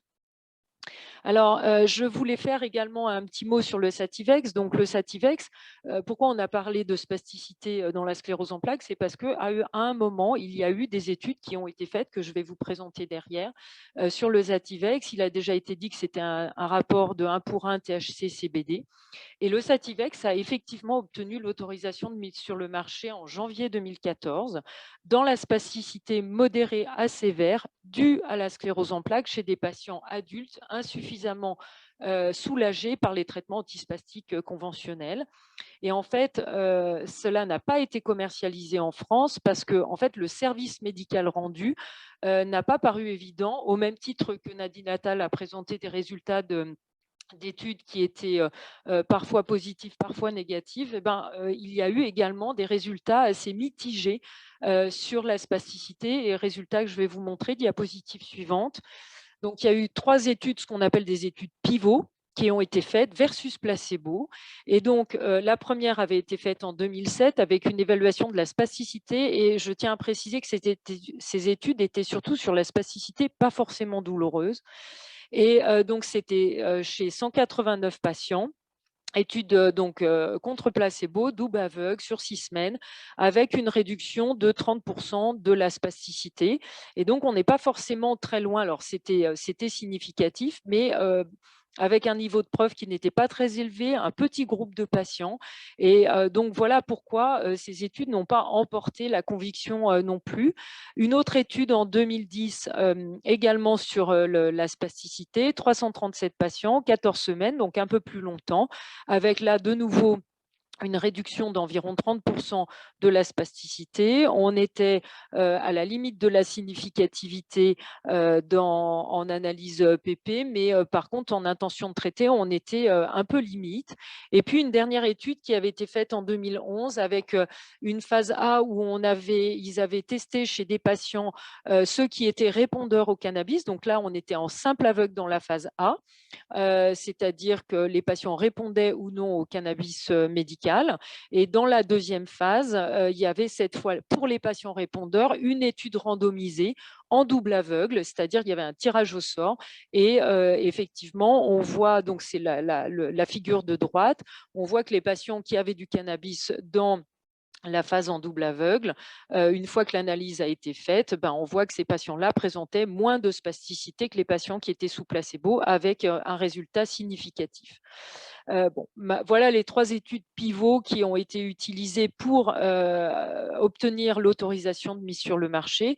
Depuis, il y a effectivement pas mal de publications avec des revues, mais surtout beaucoup d'expériences en vie réelle. Et donc, voilà un petit peu peut-être d'où vient le hiatus actuel, et notamment qui fait que le médicament n'est pas commercialisé en France. Diapositive suivante. Alors, de quel traitement on dispose pour la spasticité douloureuse? Donc, je vous ai mis à gauche les traitements spécifiques spasticité, donc la kinésithérapie qui, bien sûr, est fondamentale dans cette prise en charge, le Lioresal, mais également, on a d'autres médicaments comme le Dentrium, mais vous savez qu'il peut entraîner des problèmes de tolérance hépatique avec des hépatites graves. Le Sirdalut qui est donné dans le cadre d'une autorisation temporaire d'utilisation. Si la spasticité est focale, on peut faire de la toxine. Si la spasticité est très importante, on peut mettre en place une pompe à baclofène pour permettre au Lioresal d'être mis à disposition directement dans le système nerveux central au niveau du liquide céphalorachidien, et puis de plus en plus rarement des indications de neurotomie. Et du fait de l'élément douloureux, même si ce ne sont pas des antispastiques en tant que tels, il nous arrive très fréquemment d'utiliser des traitements antiépileptiques que vous connaissez pour la plupart, le Neurontin, le Lyrica, des antidépresseurs, le Laroxyl, parce que ce sont des médicaments qui pénètrent dans le système nerveux central et qui ont une action sur ce système. Également, la kétamine, plus utilisée à la marge et surtout réservée au centre antidouleur. Et diapositive suivante. Le cannabis médical va donc se positionner ici, c'est-à-dire que pour poser l'indication chez des patients qui présentent une spasticité douloureuse, on a retenu, on va dire, le b.a.-ba du traitement antispastique, c'est-à-dire la kinésithérapie et le Lioresal pour permettre aux patients d'accéder à ce cannabis thérapeutique. Diapositive suivante, qu'est-ce que l'on en attend? Alors, bien sûr, c'est une diminution de la spasticité, des spasmes. Ces éléments nous seront donnés par les patients à l'interrogatoire, mais également à l'examen clinique.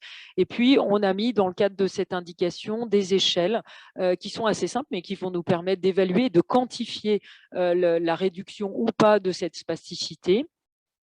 Également, la diminution du caractère douloureux, donc là aussi interrogatoire, examen clinique et puis des évaluations de la douleur.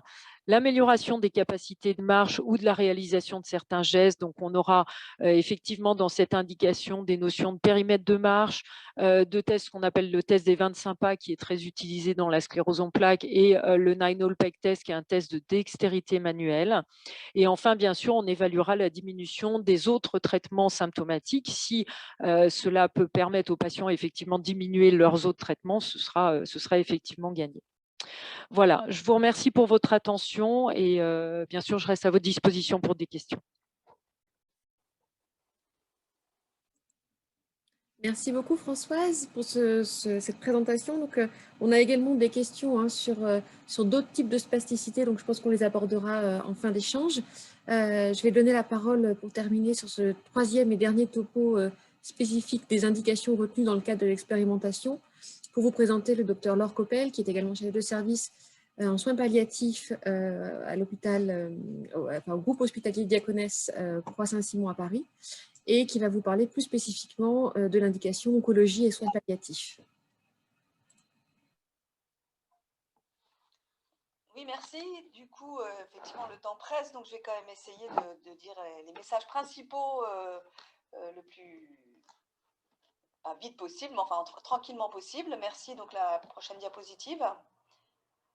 Donc en fait, en ce qui concerne le cannabis et les pathologies cancéreuses, c'est une pathologie dans laquelle ce traitement est très régulièrement utilisé, avec pour le coup des études, comme on l'a dit précédemment, qui sont très variées, pas toujours comparables. Et finalement, effectivement, ce que j'ai surtout eu envie de vous présenter, c'est ce qui se passe en vie réelle auprès de patients qui sont en tout cas pas, à mon avis, désireux de prendre des traitements si ça ne sert à rien. Et donc, c'est notamment l'expérience qui s'est faite en Israël qui m'a particulièrement intéressée et qui a permis de regarder 30 000 patients qui étaient sous cannabis médical avec un recul et des études qui sont faites auprès des patients eux-mêmes 1 mois après le début du traitement et 6 mois après. La suivante. Donc, c'est juste une étude observationnelle, donc ça n'a rien à voir avec toutes les études qu'on a montrées tout à l'heure qui montrent les résultats par rapport à du placebo. Et en tout cas, dans cette cohorte de 30 000 patients, il y en avait 3 000 qui étaient suivis pour une pathologie cancéreuse. Ces patients atteints de cancer étaient souvent des patients avec des phases un peu avancées, mais ça, on en reparlera plus tard. Et en tout cas, c'était des patients qui présentaient souvent de nombreux symptômes, et c'est bien ça la spécificité, je pense, par rapport aux indications précédentes. En cancérologie et notamment en soins palliatifs, les patients ont en moyenne 12 symptômes, dit-on, et bien là, il y en avait en moyenne 11, et donc ça fait beaucoup de symptômes que si on doit traiter individuellement avec un seul médicament par symptôme, ça fait beaucoup de traitements. Chez ces patients, il y en avait 75% qui n'avaient jamais été traités ou testés de cannabis à visée thérapeutique ou récréative. Et les médicaments de cannabis ont été proposés chez ces patients pour les indications suivantes, la plupart du temps pour insomnie, mauvais sommeil en tout cas, très fréquemment pour douleur, mais également pour fatigue, nausées, perte d'appétit. Et c'est vrai qu'on a du mal à le savoir, mais la fatigue aussi est un symptôme bien sûr fréquent en cancérologie, mais qui peut être traité par le cannabis. Et du coup, il y avait des interviews téléphoniques des patients 1 mois et 6 mois après, avec aussi une évaluation de la qualité de vie. C'est une étude donc qui a été faite en 2018. Diapositive suivante. Donc, quand on regarde à 1 mois, il y a 11% des patients qui ont arrêté le traitement, donc soit parce qu'ils l'ont trouvé inutile, soit parce qu'ils l'ont trouvé désagréable. Et puis, c'était des situations régulièrement palliatives, donc 7% de patients qui l'ont arrêté parce qu'ils sont décédés, mais ça veut dire qu'il y avait quand même 82% des patients qui ont eu envie de continuer le traitement. Parmi ces 82% de patients, il y en avait, disons, en tout cas les 2/3 des 100% initiaux qui disaient qu'ils trouvaient une amélioration significative à leur état de santé et 20% qui trouvaient une amélioration modérée. Et étonnamment, ce n'est pas forcément les symptômes pour lesquels le traitement a été proposé qui ont été les mieux améliorés. Les symptômes les mieux améliorés, c'était les nausées-vomissements et aussi les troubles de l'appétit, donc dans 91% des cas. Les troubles du sommeil, vous le voyez, 87% des cas. La fatigue, très nettement améliorée. L'anxiété, la dépression, le prurite, mais comme vous le voyez, finalement, ça n'est pas forcément sur le symptôme douleur que les patients se sont trouvés le plus améliorés. En ce qui concerne les effets indésirables, c'était, cela dit, quand même aussi la fatigue et les vertiges, mais vous voyez que dans 6% des cas. 8% ont déclaré n'avoir aucun effet, même s'ils ont essayé de continuer le traitement. La suivante, à 6 mois, Donc, à 6 mois, on a plus de patients qui sont décédés, 10% qui ont arrêté le traitement, mais toujours 2 tiers qui continuent le traitement. Et on imagine que s'ils le continuent à 6 mois, c'est quand même qu'ils en sont contents. Et effectivement, 1 sur 2 rapporte une amélioration significative, 45% une amélioration modérée, et 4% seulement continuent en disant que ça leur fait aucun effet. Et l'efficacité est surtout sur les mêmes symptômes que tout à l'heure. Par contre, ce qui était intéressant et ce qu'on a retrouvé dans d'autres études que je ne peux pas toutes vous montrer, mais c'est qu'il y a, malgré peut-être une diminution modeste du symptôme douleur quand on l'étudie tout seul, une réduction assez importante des autres traitements, et notamment des traitements opiacés, et notamment des traitements par benzodiazépine, qui sont donc des traitements contre l'anxiété. Et finalement, si on considère que le succès du traitement serait l'amélioration significative ou modérée, eh bien, on peut considérer que dans cette étude de cohorte israélienne, 60% des patients avaient un succès avec ce traitement. La suivante, toujours dans cette étude, je pense que là, c'est beaucoup plus difficile à interpréter parce que, en fait, l'idée, c'était de vous montrer que, en ce qui concerne des douleurs fortes, avant traitement et à 6 mois du traitement, douleurs fortes, il y en avait que 50%, il y en avait 50% quand les patients commencent le traitement et plus que 5% quand les patients sont à 6 mois. Mais en fait, fort heureusement, les Israéliens ont un bon système de santé et tout ça ne tient pas du tout compte des autres traitements qui ont pu être mis en place et qui forcément ont aussi eu leur part d'efficacité. Donc je pense qu'on ne peut pas trop tenir compte de ce résultat. Alors que pour la suivante, c'est quand même intéressant de voir que pour des patients qui sont atteints de cancer et pour beaucoup en situation palliative, donc avec une situation en termes de cancérologie qui peut se dégrader, on voit qu'il y a une vraie nette amélioration de la qualité de vie, avec une bonne qualité de vie seulement chez 20% des patients quand ils commencent et chez 70% des patients 6 mois après le début du traitement. En fait, ce que l'on ressent à lire un peu toute cette littérature, et puis parce que là, je me suis concentrée un peu sur cette étude-là, c'est qu'au final, le cannabis n'est pas forcément un très bon traitement de la douleur en tant que symptôme seul, et on a pu le voir avec les études qu'a montré Nadine Attal, mais par contre, ça a l'air d'être un très bon médicament du patient douloureux, c'est-à-dire qu'on vit mieux avec sa douleur, on la supporte mieux, on est moins insomnique, on est moins irritable, on est moins angoissé, etc.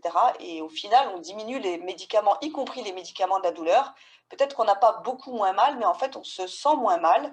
Et au final, c'est bien ça qu'on attend. Et en tout cas, l'amélioration de la qualité de vie, c'est bien l'objectif principal qu'on peut avoir en soins palliatifs. Et donc, ça nous semble important de pouvoir le proposer aux patients, d'autant que, je vais le dire un peu plus loin, effectivement, ce que je vous disais tout à l'heure, en soins palliatifs, non seulement les patients ont beaucoup de symptômes, et parmi ces symptômes, il y en a un certain nombre qui sont a priori traitables ou améliorables avec le cannabis, et donc je les ai cités là, hein, fatigue, anorexie, cachexie, dyspnée, anxiété, dépression. Il y a aussi des patients qui sont dans ces situations palliatives un peu en excès de médicaments et qui sont assez avides de propositions qui soient non médicamenteuses. Et pour le coup, le cannabis, même si c'est un médicament, représente pour eux souvent quelque chose qui est de l'ordre plutôt de la plante et de quelque chose d'un petit peu alternatif, et donc ça les convient bien. Et puis par ailleurs, en fait, quand on étudie là c'est une étude canadienne, quand on demande aux patients en situation palliative ou en situation de cancer avancé, on se rend compte que très nombreux sont les patients qui utilisent du cannabis ou des cannabinoïdes, mais effectivement les recherches sont pas très avancées et on espère bien pouvoir améliorer la situation dans les années qui viennent.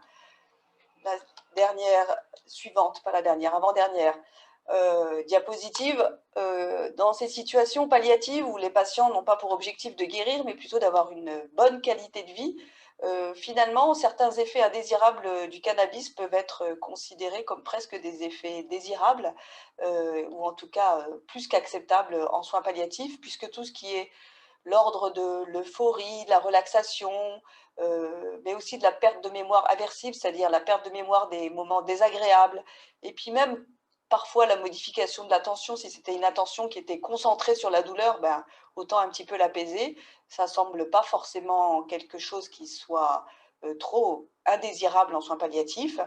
Et parfois aussi même certains patients qui nous racontent des améliorations de leur perception sensorielle, qu'ils apprécient plus la musique, certains plaisirs esthétiques, ça peut nous sembler aussi pas mal finalement en soins palliatifs. Donc au final, on voit bien que ce n'est pas directement l'effet antalgique qui est le plus à viser quand on le propose à des patients, mais peut-être plutôt l'amélioration effectivement de la qualité de vie et du ressenti du patient, et notamment si c'est un patient douloureux. Pour finir, je voulais vous dire que donc, effectivement, je le répète, c'est plutôt un patient apaisé qu'un patient soulagé complètement de sa douleur. Mais en tout cas, des fortes diminutions en ce qui concerne, en plus, les études récentes vont toutes dans le même sens, des traitements antalgiques et anxiolytiques qui ne sont pas dénués d'effets indésirables.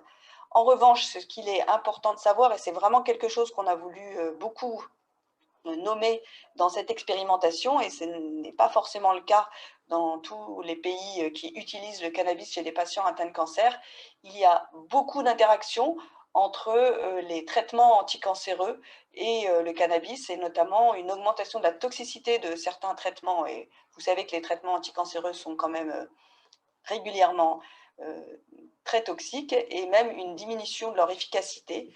Donc, il a vraiment été proposé que ce traitement par cannabis ne soit réservé qu'à des patients qui ne sont pas traités en ce moment par chimiothérapie, immunothérapie ou autres traitements spécifiques. Donc, c'est soit des patients qui sont guéris ou en tout cas en rémission complète et qui peuvent avoir des séquelles de leur maladie ou des traitements de leur maladie, et notamment des séquelles douloureuses, mais ça peut être aussi des patients qui ont arrêté les traitements spécifiques parce qu'ils ne sont pas efficaces et qui sont en soins palliatifs. Ça peut être aussi des patients qui sont en pause de traitement entre plusieurs lignes de traitement et pour lesquels effectivement on sera content de pouvoir leur prescrire ce médicament, mais vraiment j'avais envie de terminer sur cette attention très particulière que l'on doit avoir entre les traitements du cancer et le traitement par cannabis, puisqu'ils ne font régulièrement pas bon ménage. Voilà, je vous remercie.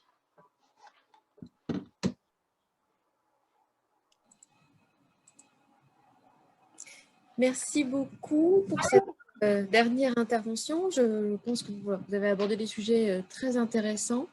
Je vais maintenant essayer de vous poser différentes questions. Je vais peut-être demander aux intervenants de rallumer leur micro, puisque je pense qu'il y en a pour tout le monde des questions. Alors, on a essayé de répondre, on a été plusieurs à répondre à vos questions en direct dans le module de questions-réponses. Alors, on a réussi à répondre à 125 questions, ce qui est déjà pas mal. Il en reste encore 62. Je ne vous garantis pas qu'on puisse toutes les aborder ce soir. On va faire tout ce qu'on peut. Alors, j'ai fait des petits groupes de questions. Alors, je vais commencer sur des premières questions sur les indications, puisqu'on vient de terminer sur ce sujet en particulier. Alors, j'ai des questions peut-être pour le professeur Nadine Attal. On va essayer peut-être de répondre rapidement parce que j'ai beaucoup de pathologies qui ont été indiquées. Si tu peux nous dire un petit peu celles qui sont retenues, pas retenues dans la liste que je vais te présenter, et si on a des explications du pourquoi elles sont retenues ou pas, ou simplement s'ils manquent juste des données. Tu parles de l'expérimentation, Alice? Oui, de l'expérimentation. Pas de problème, moi je vais répondre. Voilà. Pourquoi elles sont retenues, pas retenues. Voilà, on a la réponse. Alors, on a une question sur la sciatalgie. Alors, je crois bien que c'est une neuropathie. Donc, alors, la sciatalgie, c'est une sciatique. La sciatalgie, c'est la douleur de sciatique. Si elle est chronique, plus de 3 mois, et qu'elle ne répond pas au traitement de première et deuxième intention, c'est ce qu'a rappelé Nicolas Autier, c'est qu'il ne faut pas qu'elle réponde au traitement de première et deuxième intention. Alors, je ne vais pas rappeler ici, mais je peux, les traitements de première et deuxième intention, c'est des traitements qui ne sont pas des traitements conventionnels, c'est certains antiépileptiques, antidépresseurs, les traitements topiques comme le Qutenza ou le Versatis, le Tramadol. Les patients qui ne répondent pas à ces lignes de traitement peuvent, même en cas de sciatique chronique, recevoir le cannabis pour l'expérimentation, pour peu qu'ils s'adressent initialement à une structure qui puisse leur proposer le cannabis. Et comme l'a rappelé Nicolas, elles sont réparties sur l'ensemble du territoire français. Merci Nadine. Une autre question sur la douleur des kystes de Tarlov Donc, je ne connais pas. Oui, je sais ce que c'est. Alors, là, c'est pareil, c'est comme la sciatique. Les kystes de Tarlov peuvent donner une sciatique. Si la sciatique est chronique et qu'elle a les critères dont j'ai parlé tout à l'heure, pourquoi pas? Il faut encore une fois s'assurer que les patients n'ont pas… Ce qui est très important, ce n'est pas des patients naïfs, hein, c'est donc des patients qui ont déjà essayé plusieurs lignes de traitement sans succès. Ça ne peut pas être tout le monde, hein, bien entendu. Et alors, il y a l'autre problématique dont parlait Nicolas, c'est que c'est quand même limité. Hein, ça sera pour la douleur neuropathique, c'est 700 patients en France suivis pendant au moins 6 mois. Même question sur les névralgies pudendales, je pense que la réponse est la même. Exactement la même chose, ça peut, toute douleur neuropathique, la névralgie pudendale, ça en fait partie, ça peut tout à fait en faire partie avec les critères qu'on a vus tout à l'heure, tout à fait. Et puis également une question sur les myofascites. Non, alors la myofascite, ce n'est pas une douleur neuropathique, c'est une entité discutée d'ailleurs. La myofascite à macrophage, qui est très discutée. Hein. Il y a des experts qui mettent en doute cette entité en tout cas. Et donc, là, non, malheureusement, ça ne fait pas partie de l'expérimentation. Très bien. Alors, d'autres douleurs, je pense, exclues également. Hein. On a eu une question sur les douleurs assez importantes liées à des aftes post-chimiothérapie. La même réponse, hein, Nadine. Non, malheureusement, non. Alors, à moins qu'on puisse considérer qu'il s'agit de symptômes relevant de l'oncologie ou du soin palliatif. Là, on est dans une autre indication. Si c'est après une chimiothérapie, on peut considérer éventuellement, si c'est des douleurs extrêmement pénibles et que les patients sont suivis en oncologie ou en soins palliatifs, ça peut relever de l'autre indication, parce que Nicolas aussi a rappelé qu'il y avait plusieurs indications, il n'y a pas que la douleur neuropathique. Ça, c'est pour les douleurs plutôt non cancéreuses, mais il y a aussi les symptômes en oncologie et les soins palliatifs. Donc là, peut-être, Laure, une précision sur cette problématique. En tout cas, ce qui est sûr, c'est qu'en soins palliatifs, on en va être un peu plus… tout petit peu plus fort, Laure, si c'est possible. Pardon, je veux dire, en soins palliatifs, c'est sûr qu'on va être un peu moins restrictif, en tout cas dans les indications. L'idée vraiment, c'est soit des patients qui sont en situation palliative et qui ont une douleur, effectivement, qui n'a pas pu être soulagée en première ligne, assez intense, enfin il y a une petite grille, soit des patients qui ont au moins 2 symptômes dans la liste des 7 symptômes que je vous ai présentés tout à l'heure. Donc c'est sûr que on va pouvoir effectivement ne pas être trop restrictif chez des patients qui ont plusieurs symptômes. Et honnêtement, en soins palliatifs, ils ont souvent plusieurs symptômes. C'est quand même assez fréquent qu'ils aient du mal à dormir, qu'ils aient du mal à manger et que par ailleurs, ils aient une douleur. Donc on va pouvoir inclure ces patients de manière assez aisée, parce que je pense que c'est normal d'être plus simple dans l'inclusion de ce type de patients. Avec la limite toujours du nombre de places liées à l'expérimentation. Voilà. Très bien. D'autres maladies également, la maladie de Charcot-Marie-Tooth. Alors là, du coup, oui, la maladie de Charcot-Marie-Tooth. Alors là encore, si c'est une maladie, alors les Charcot-Marie-Tooth, ce sont des neuropathies génétiques, elles donnent rarement des douleurs. Quand ça donne des douleurs, ça arrive, ça peut être des douleurs neuropathiques. Donc, encore une fois, j'ai donné des exemples de douleurs neuropathiques et la maladie de Charcot-Marie-Tooth fait partie de l'exemple que j'ai montré sur la neuropathie. Il y avait le diabète, mais il y a toutes les neuropathies non diabétiques et je n'ai pas mentionné toutes les neuropathies génétiques. Il y a aussi l'amylose, les neuropathies à petites fibres, etc. Oui, elles aussi, elles peuvent participer à l'expérimentation avec les conditions qu'on a vues. D'accord, très bien. Une question également sur l'éligibilité en cas de myopathie. Alors là, peut-être la question… Myopathie ? Ouais. Non. Myopathie, non, non. On a restreint aux douleurs neuropathiques compte tenu de la littérature qui d'ailleurs déjà, je l'ai montré, n'est pas non plus 100% formelle, mais là, dans la myopathie, il n'y a aucune donnée, donc ça va être compliqué pour la myopathie. Une question également sur l'endométriose. Voilà, alors après, c'est pareil. Non plus. Non plus. Non, on est obligé de restreindre. Non, l'endométriose, c'est un vrai problème de santé, ça c'est sûr. Et avec peut-être des études à mener. C'est un autre problème. Ah oui, c'est autre chose. Mais l'endométriose, c'est un vrai, comme on dit en anglais, unmet need.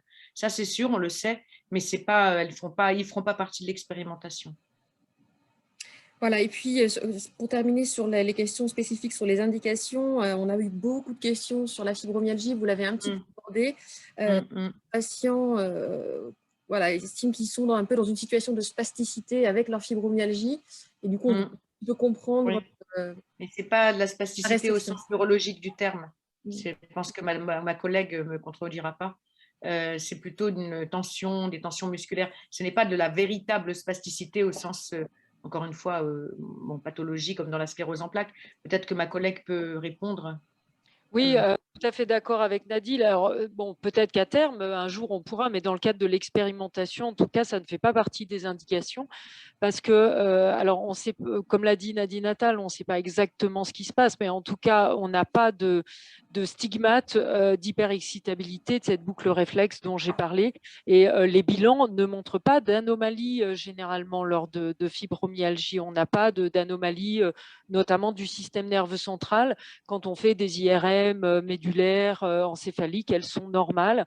Et les potentiels évoqués moteurs, notamment ou somesthésiques, qui sont des analyses électrophysiologiques des faisceaux de conduction, ne montrent pas d'anomalie non plus la plupart du temps. Et donc, c'est vrai qu'au sens strict du terme, la fibromyalgie ne fait pas partie de l'indication. Mais on peut imaginer qu'à terme, quand ce sera généralisé, on l'espère, Oui, peut-être. ça pourrait Alors, être utilisé. peut-être. Et ce qu'il y a, c'est qu'il y a effectivement encore moins de données d'études contrôlées dans la fibromyalgie que dans la douleur neuropathique, encore moins. Alors, par contre, moi, je pense que les patientes ou les patients, parce qu'il y a plus de femmes que d'hommes qui ont de la fibromyalgie, pourraient essayer le CBD qui est en vente libre. J'ai répondu à plusieurs demandes aussi. Le CBD pur est en vente libre en France, hein, dans plein de boutiques de bien-être, dans plein de villes. Par contre, bien entendu, ce n'est pas considéré comme un médicament, donc il n'est pas remboursé par la sécurité sociale, mais bon, il peut avoir un effet apaisant, anxiolytique, relaxant et aider le sommeil. Oui, tout à fait. On a eu également d'autres questions d'indication du coup qui viennent d'apparaître. On a eu une question sur les pays d'essai. Je ne sais pas qui c'est. Les polyréticulonévrites. Oui, oui. En fait, c'est compliqué la douleur neuropathique parce que, vous voyez, ça a l'air d'être simple, mais la douleur ou les douleurs neuropathiques peuvent être liées à énormément de pathologies. La PIDC, si elle donne des douleurs neuropathiques réfractaires, comme je l'ai dit, peut tout à fait. En fait, c'est multi-étiologie, hein, vous l'avez peut-être compris, la douleur neuropathique. Ce n'est pas une étiologie, c'est multi-étiologie. Et dedans, oui, les PIDC, ce sont des causes rares de neuropathie qui peuvent tout à fait aussi faire partie de l'expérimentation. Très bien, merci pour ces réponses claires, rapides mais précises. Des questions maintenant sur les traitements. On a eu plusieurs questions sur la problématique du cannabis et des autres traitements, notamment les patients qui prennent aussi des dérivés de la morphine ou du Lyrica ou du Cymbalta. Est-ce qu'on peut co-administrer le cannabis avec ces traitements-là? Est-ce qu'il faut envisager de diminuer des posologies? Est-ce qu'on risque d'exacerber des effets indésirables? Voilà. C'est une très bonne question. En fait, dans le cadre de l'expérimentation, il y a pas mal de contre-indications, hein, comme l'a rappelé d'ailleurs Nicolas. Hein. En termes d'interaction pharmacologique, les plus embêtantes seront celles avec certains, ça a été rappelé, avec certaines chimiothérapies en particulier, ou avec des médicaments hépatotoxiques. Et donc, finalement, les traitements dont on vient de parler, même le Cymbalta, qui peut quelquefois donner des problèmes hépatiques, ne sont pas contre-indiqués avec le cannabis pour peu qu'on fasse, et ce sera d'ailleurs le cas dans l'expérimentation, un bilan hépatique avant le traitement pour vérifier l'absence de contre-indication. Donc le Neurontin, le Lyrica, même la morphine, n'est pas contre-indiquée en association. Voilà, il faudra quand même être très vigilant, hein, bien entendu, et le Cymbalta n'est pas non plus contre-indiqué. Très bien. Et on a eu également une question sur le mode d'application. Est-ce qu'on pourrait envisager une application topique pour des neuropathies, notamment périphériques? Il n'y a aucune donnée, c'est intéressant parce qu'effectivement, il y a les récepteurs CB1 peuvent être périphériques, mais à ce jour, je n'ai pas de connaissance, peut-être que Nicolas Autier en a, mais moi, je n'ai pas de connaissance de produits topiques dérivés du cannabis. Donc, c'est forcément une administration, je dirais, ce qu'on appelle systémique, c'est-à-dire orale ou sublinguale ou vaporisation, en particulier pour l'expérimentation. Oui, tu as raison, Nadine. Il y a des fournisseurs de cannabis médical qui travaillent à des formes topiques, effectivement, pommade, mais patch aussi, puisque effectivement, il pourrait y avoir une absorption intéressante et sur des douleurs localisées. Mais pour l'instant, on n'a pas vraiment de retour sur un plan scientifique. Voilà, c'est ça. sur la Peut-être un pertinence de jour. leur usage. Mais peut-être un jour, Ça effectivement. peut être, à mon avis, un développement intéressant, d'ailleurs, moi, je Oui, trouve. Hein. on manque beaucoup de données dans le cannabis médical. Ça ne veut pas dire que c'est inintéressant, ça veut dire qu'on Oui, manque de tout à fait. données, donc on a du mal scientifiquement à dire oui, ça marche. Mais Tout à peut-être fait. que dans quelques mois ou de quelques années, on vous dira l'inverse. Très bien. J'ai alors des questions pour toi, Nicolas. Tu vois, je tombe bien sur l'expérimentation en elle-même, notamment des questions sur des médecins qui souhaiteraient participer, alors s'inscrire à la formation, mais du coup, j'imagine participer à l'expérimentation, à la fois des praticiens hospitaliers et des généralistes. Est-ce que c'est encore possible? Est-ce que c'est déjà un peu tard? Alors, quand on est un médecin hospitalier, il faut appartenir à une structure qui est impliquée, donc parmi les 215 structures hospitalières et volontaires qui participent à l'expérimentation. Si vous êtes dans cette structure-là, vous aurez probablement la possibilité de vous former et donc de prescrire. Si vous êtes un médecin qui exerce en libéral, un médecin généraliste par exemple, ou un neurologue, eh bien, vous serez invité à vous former uniquement pour l'instant si l'un de vos patients est intégré dans l'expérimentation et que vous devez prendre le relais de cette prescription. Je dis ça pour l'instant parce qu'effectivement, cette formation, elle a un coût et que pour l'instant, il est prévu de former, je crois, 4500, 5000 personnes, ce qui finalement est assez peu. Ça peut paraître beaucoup, mais c'est assez peu à l'échelle d'un pays. Et donc, on espère que l'Agence du médicament disposera de moyens supplémentaires pour ouvrir plus largement cette formation. Pendant l'expérimentation peut-être, mais on l'espère en tout cas au décours de l'expérimentation. Très bien, merci. Alors, un patient demande également, enfin une personne demande comment fait-on si le généraliste ne veut pas entendre parler de ces produits dérivés du cannabis, soit en expérimentation, soit en dehors? Nous, ce qu'on souhaite le plus possible, c'est quand même de travailler entre des médecins hospitaliers, le médecin traitant habituel qui suit la pathologie et le pharmacien d'officine.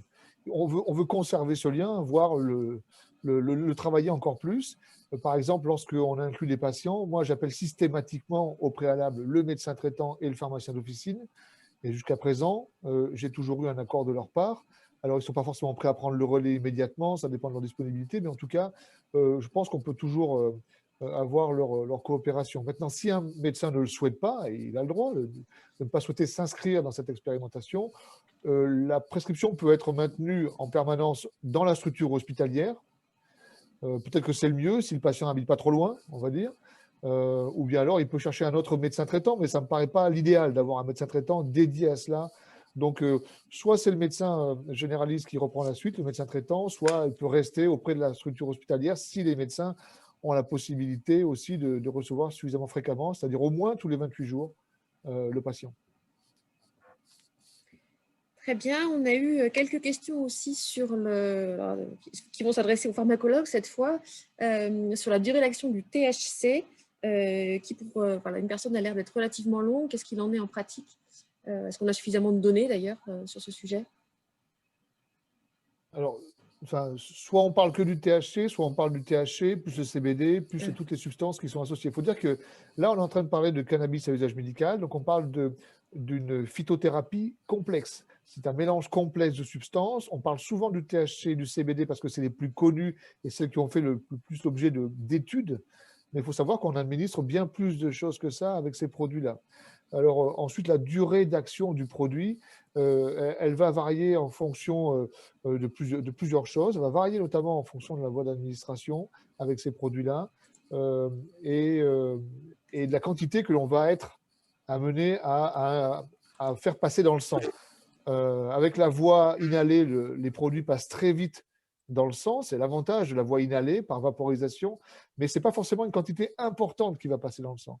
Donc l'effet ne va pas forcément durer très longtemps parce que rapidement, on va passer en dessous d'un seuil où le produit est moins efficace. Avec la voie ingérée, avec les huiles, l'effet mettra plus de temps à se mettre en place. La concentration maximale peut être observée parfois 2 à 3 heures après la prise. Néanmoins, la quantité est plus importante, la quantité qui passera dans le sang. Et donc, l'élimination fera qu'on restera plus longtemps exposé à la substance avec un effet plus durable. Après, une forme inhalée, ça peut durer 4 à 6 heures l'effet. L'effet peut être plus durable après une voie ingérée. Il peut durer 8 à 10 heures. Là aussi, ça va dépendre des posologies, des patients, leur capacité à éliminer les produits. Donc, c'est difficile de généraliser. Très bien. Et puis une question également sur le CBD. Une personne ne comprend pas pourquoi il est contre-indiqué dans la grossesse. Parce que semble-t-il, notamment en cas de grossesse, on produit plus de CBD encore endogène. Voilà, je ne sais pas ce qu'il en est. Alors, on ne produit pas de Juste une CBD. précaution. D'abord, le corps ne fabrique pas de CBD. Le corps fabrique d'autres endocannabinoïdes, le 2-acylglycérol, l'anandamide et de nombreuses autres substances au nom encore plus barbare, mais on ne produit pas de cannabidiol. Le cannabidiol, il vient du cannabis. En fait, c'est une contre-indication, c'est une mesure de précaution dans le cadre de l'expérimentation, effectivement, qui concerne aussi les produits riches en CBD et pauvres en THC. Il existe des données concernant des risques en cas d'exposition pendant la grossesse au cannabis, bien entendu. Elles sont essentiellement liées, semble-t-il, au THC présent dans le cannabis. Mais là aussi, c'est une contre-indication. Et puis après, en médecine, il y a pour chaque individu une prise de décision réalisée entre le médecin et le patient en fonction de la sévérité de la pathologie, de façon à ce que le rapport bénéfice-risque soit personnalisé, bien entendu. Je disais tout à l'heure, par exemple, qu'en cas de maladie cardiovasculaire, c'était une contre-indication. Mais bon, si vous avez fait un infarctus il y a 10 ans, si votre tension est stabilisée, si vous n'avez pas de trouble du rythme cardiaque, probablement que vous pourriez à terme être inclus dans l'expérimentation. Donc à chaque fois, il faut personnaliser le choix en fonction du bénéfice-risque, des résultats attendus, de la validité de la pathologie, du caractère invalidant, et puis aussi, effectivement, de l'information bien éclairée du patient vis-à-vis des risques. Très bien. On a eu 2 questions également sur une problématique un petit peu juridique, assurantielle, sur le fait d'utiliser du cannabis. Et voilà, est-ce qu'il est possible de continuer à travailler? Quid d'un contrôle routier, donc de la conduite d'un véhicule? Voilà. Alors, effectivement, c'est une question très importante, ça. En France, j'ai répondu cela à plusieurs personnes là, qui nous ont interrogés là-dessus. En France, la loi dit que l'usage de stupéfiants interdit la conduite automobile. L'usage de stupéfiants, quel que soit le type de stupéfiant, que ce soit des stupéfiants illicites, qu'on appelle des drogues pour certains, ou des stupéfiants médicaments, comme la morphine par exemple, l'oxycodone, le fentanyl et le cannabis médical, dont les produits sont considérés actuellement pendant l'expérimentation comme des produits suivant la réglementation des stupéfiants. Donc si on se réfère juste à ça, on n'a pas le droit de conduire lorsqu'on a un traitement à base de cannabis médical. Alors après, on peut rentrer dans des subtilités. Au bout de combien de temps peut-on être amené à conduire après usage de cannabis médical? C'est un peu le même problème que quand on prend des benzodiazépines, par exemple. Un certain nombre de nos patients prennent des benzodiazépines, des anxiolytiques, des somnifères. Eux aussi sont dangereux pour la conduite automobile. Ne sont pas des stupéfiants, mais ils sont dangereux. Donc la vraie question aussi, c'est de savoir au bout de combien de temps on peut utiliser sa voiture. C'est sûr que dans les premières heures qui suivent une prise de médicaments qui notamment contient du tétrahydrocannabinol, du THC, eh bien, on diminue sa capacité, sa vigilance, ses réflexes, évidemment. Et donc, il est fortement déconseillé de conduire. Donc, il n'y a pas une interdiction. On peut prescrire ces médicaments à des gens qui conduisent, bien entendu. On doit les informer, et ils sont informés au début de l'expérimentation qu'il y a des risques et que normalement la loi interdit cet usage. Mais je le rappelle, c'est déjà le cas pour la morphine, pour prendre un médicament très connu, ou l'oxycodone, parce que ce sont des stupéfiants. Et ensuite, évidemment, ça relève de leur responsabilité, il faut bien qu'ils le sachent, et notamment pas tant vis-à-vis des parquets en cas d'interpellation ou de contrôle inopiné par la police, parce que s'ils ont une ordonnance, s'ils arrivent à justifier qu'ils ont un traitement, probablement que ça aboutira à aucune condamnation. Mais en revanche, c'est surtout un risque assurantiel, c'est-à-dire en cas d'accident, où là, effectivement, ça peut être beaucoup plus compliqué, et notamment s'il y a des blessés en face, où là, on peut se voir probablement reprocher d'avoir utilisé un produit interdit. Donc, c'est un vrai problème, cette question-là, parce qu'effectivement, on aimerait que nos patients aillent mieux avec ces produits-là. Et aller mieux, ça veut dire aussi sortir plus souvent de chez soi, ça veut dire aussi être plus mobile, faire plus de choses, donc aussi reprendre sa voiture, par exemple. Et donc là, on est sur un fil d'équilibriste un peu. Hein. Mais la loi, je le rappelle, dit normalement, après usage de stupéfiants, il est interdit de conduire un véhicule. Très bien. Et puis, alors on a eu de nombreuses questions. Je suis désolée, il va falloir qu'on qu'on clôture cette soirée.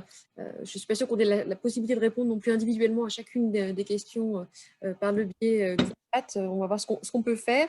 Voilà, il y a quand même une question qui revient, hein, c'est pourquoi pas une étude contre placebo. Voilà, je pense que les différents intervenants l'ont un peu expliqué, hein, il y a encore de la place pour des nouvelles études avec des bonnes méthodologies de recherche. Peut-être je peux te laisser conclure là-dessus, Nicolas. Oui, enfin, sur le plan de la recherche et des évolutions, bon, ce qu'il faut dire, je pense que ce qu'il faut dire pour conclure, c'est que là, on est on est, bien que le cannabis médical il soit disponible depuis longtemps dans certains pays, on est encore dans une phase quand même de recherche autour de ces produits-là et de sélection des bons produits pour les bons patients, pour les bonnes indications. Parce que c'est ça le véritable enjeu pour ces produits-là.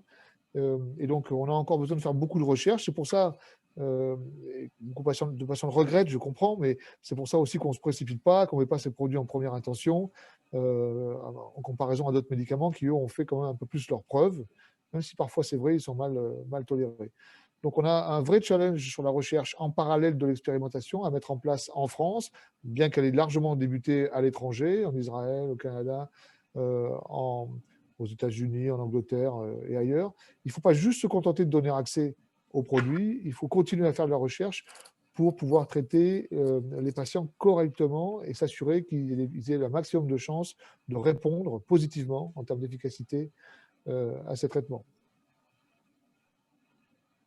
Très bien, merci beaucoup. Je ne sais pas si certains des autres intervenants souhaitent ajouter quelque chose sur ce sujet des études. Non, je peux juste rajouter qu'effectivement, on a encore besoin d'études. L'auditeur a raison, puisque je vous ai montré qu'il y a eu énormément d'études, en fait, hein, avec le cannabis thérapeutique, par exemple, en douleur neuropathique, mais que les résultats sont contrastés. Donc, on a besoin encore d'études parce que manifestement, peut-être que le design de ces études n'ont pas permis d'identifier les bons répondeurs. Et c'est toute la question. Alors, l'expérimentation, ce n'est pas un essai clinique, ça, je crois que tout le monde l'a compris, hein, mais permettra malgré tout, même si ce n'est pas un essai clinique, d'avoir des données sur vraiment beaucoup de malades, hein, 700 patients, ce n'est pas rien. Et peut-être qu'on pourra quand même dégager, à partir de cette expérimentation, il y aura quand même des questionnaires validés, hein, des profils de patients qui sont des bons répondeurs. Et après, pouvoir peut-être conduire avec des industriels, pourquoi pas, ou sans industriels, des nouveaux essais cliniques sur ces patients-là.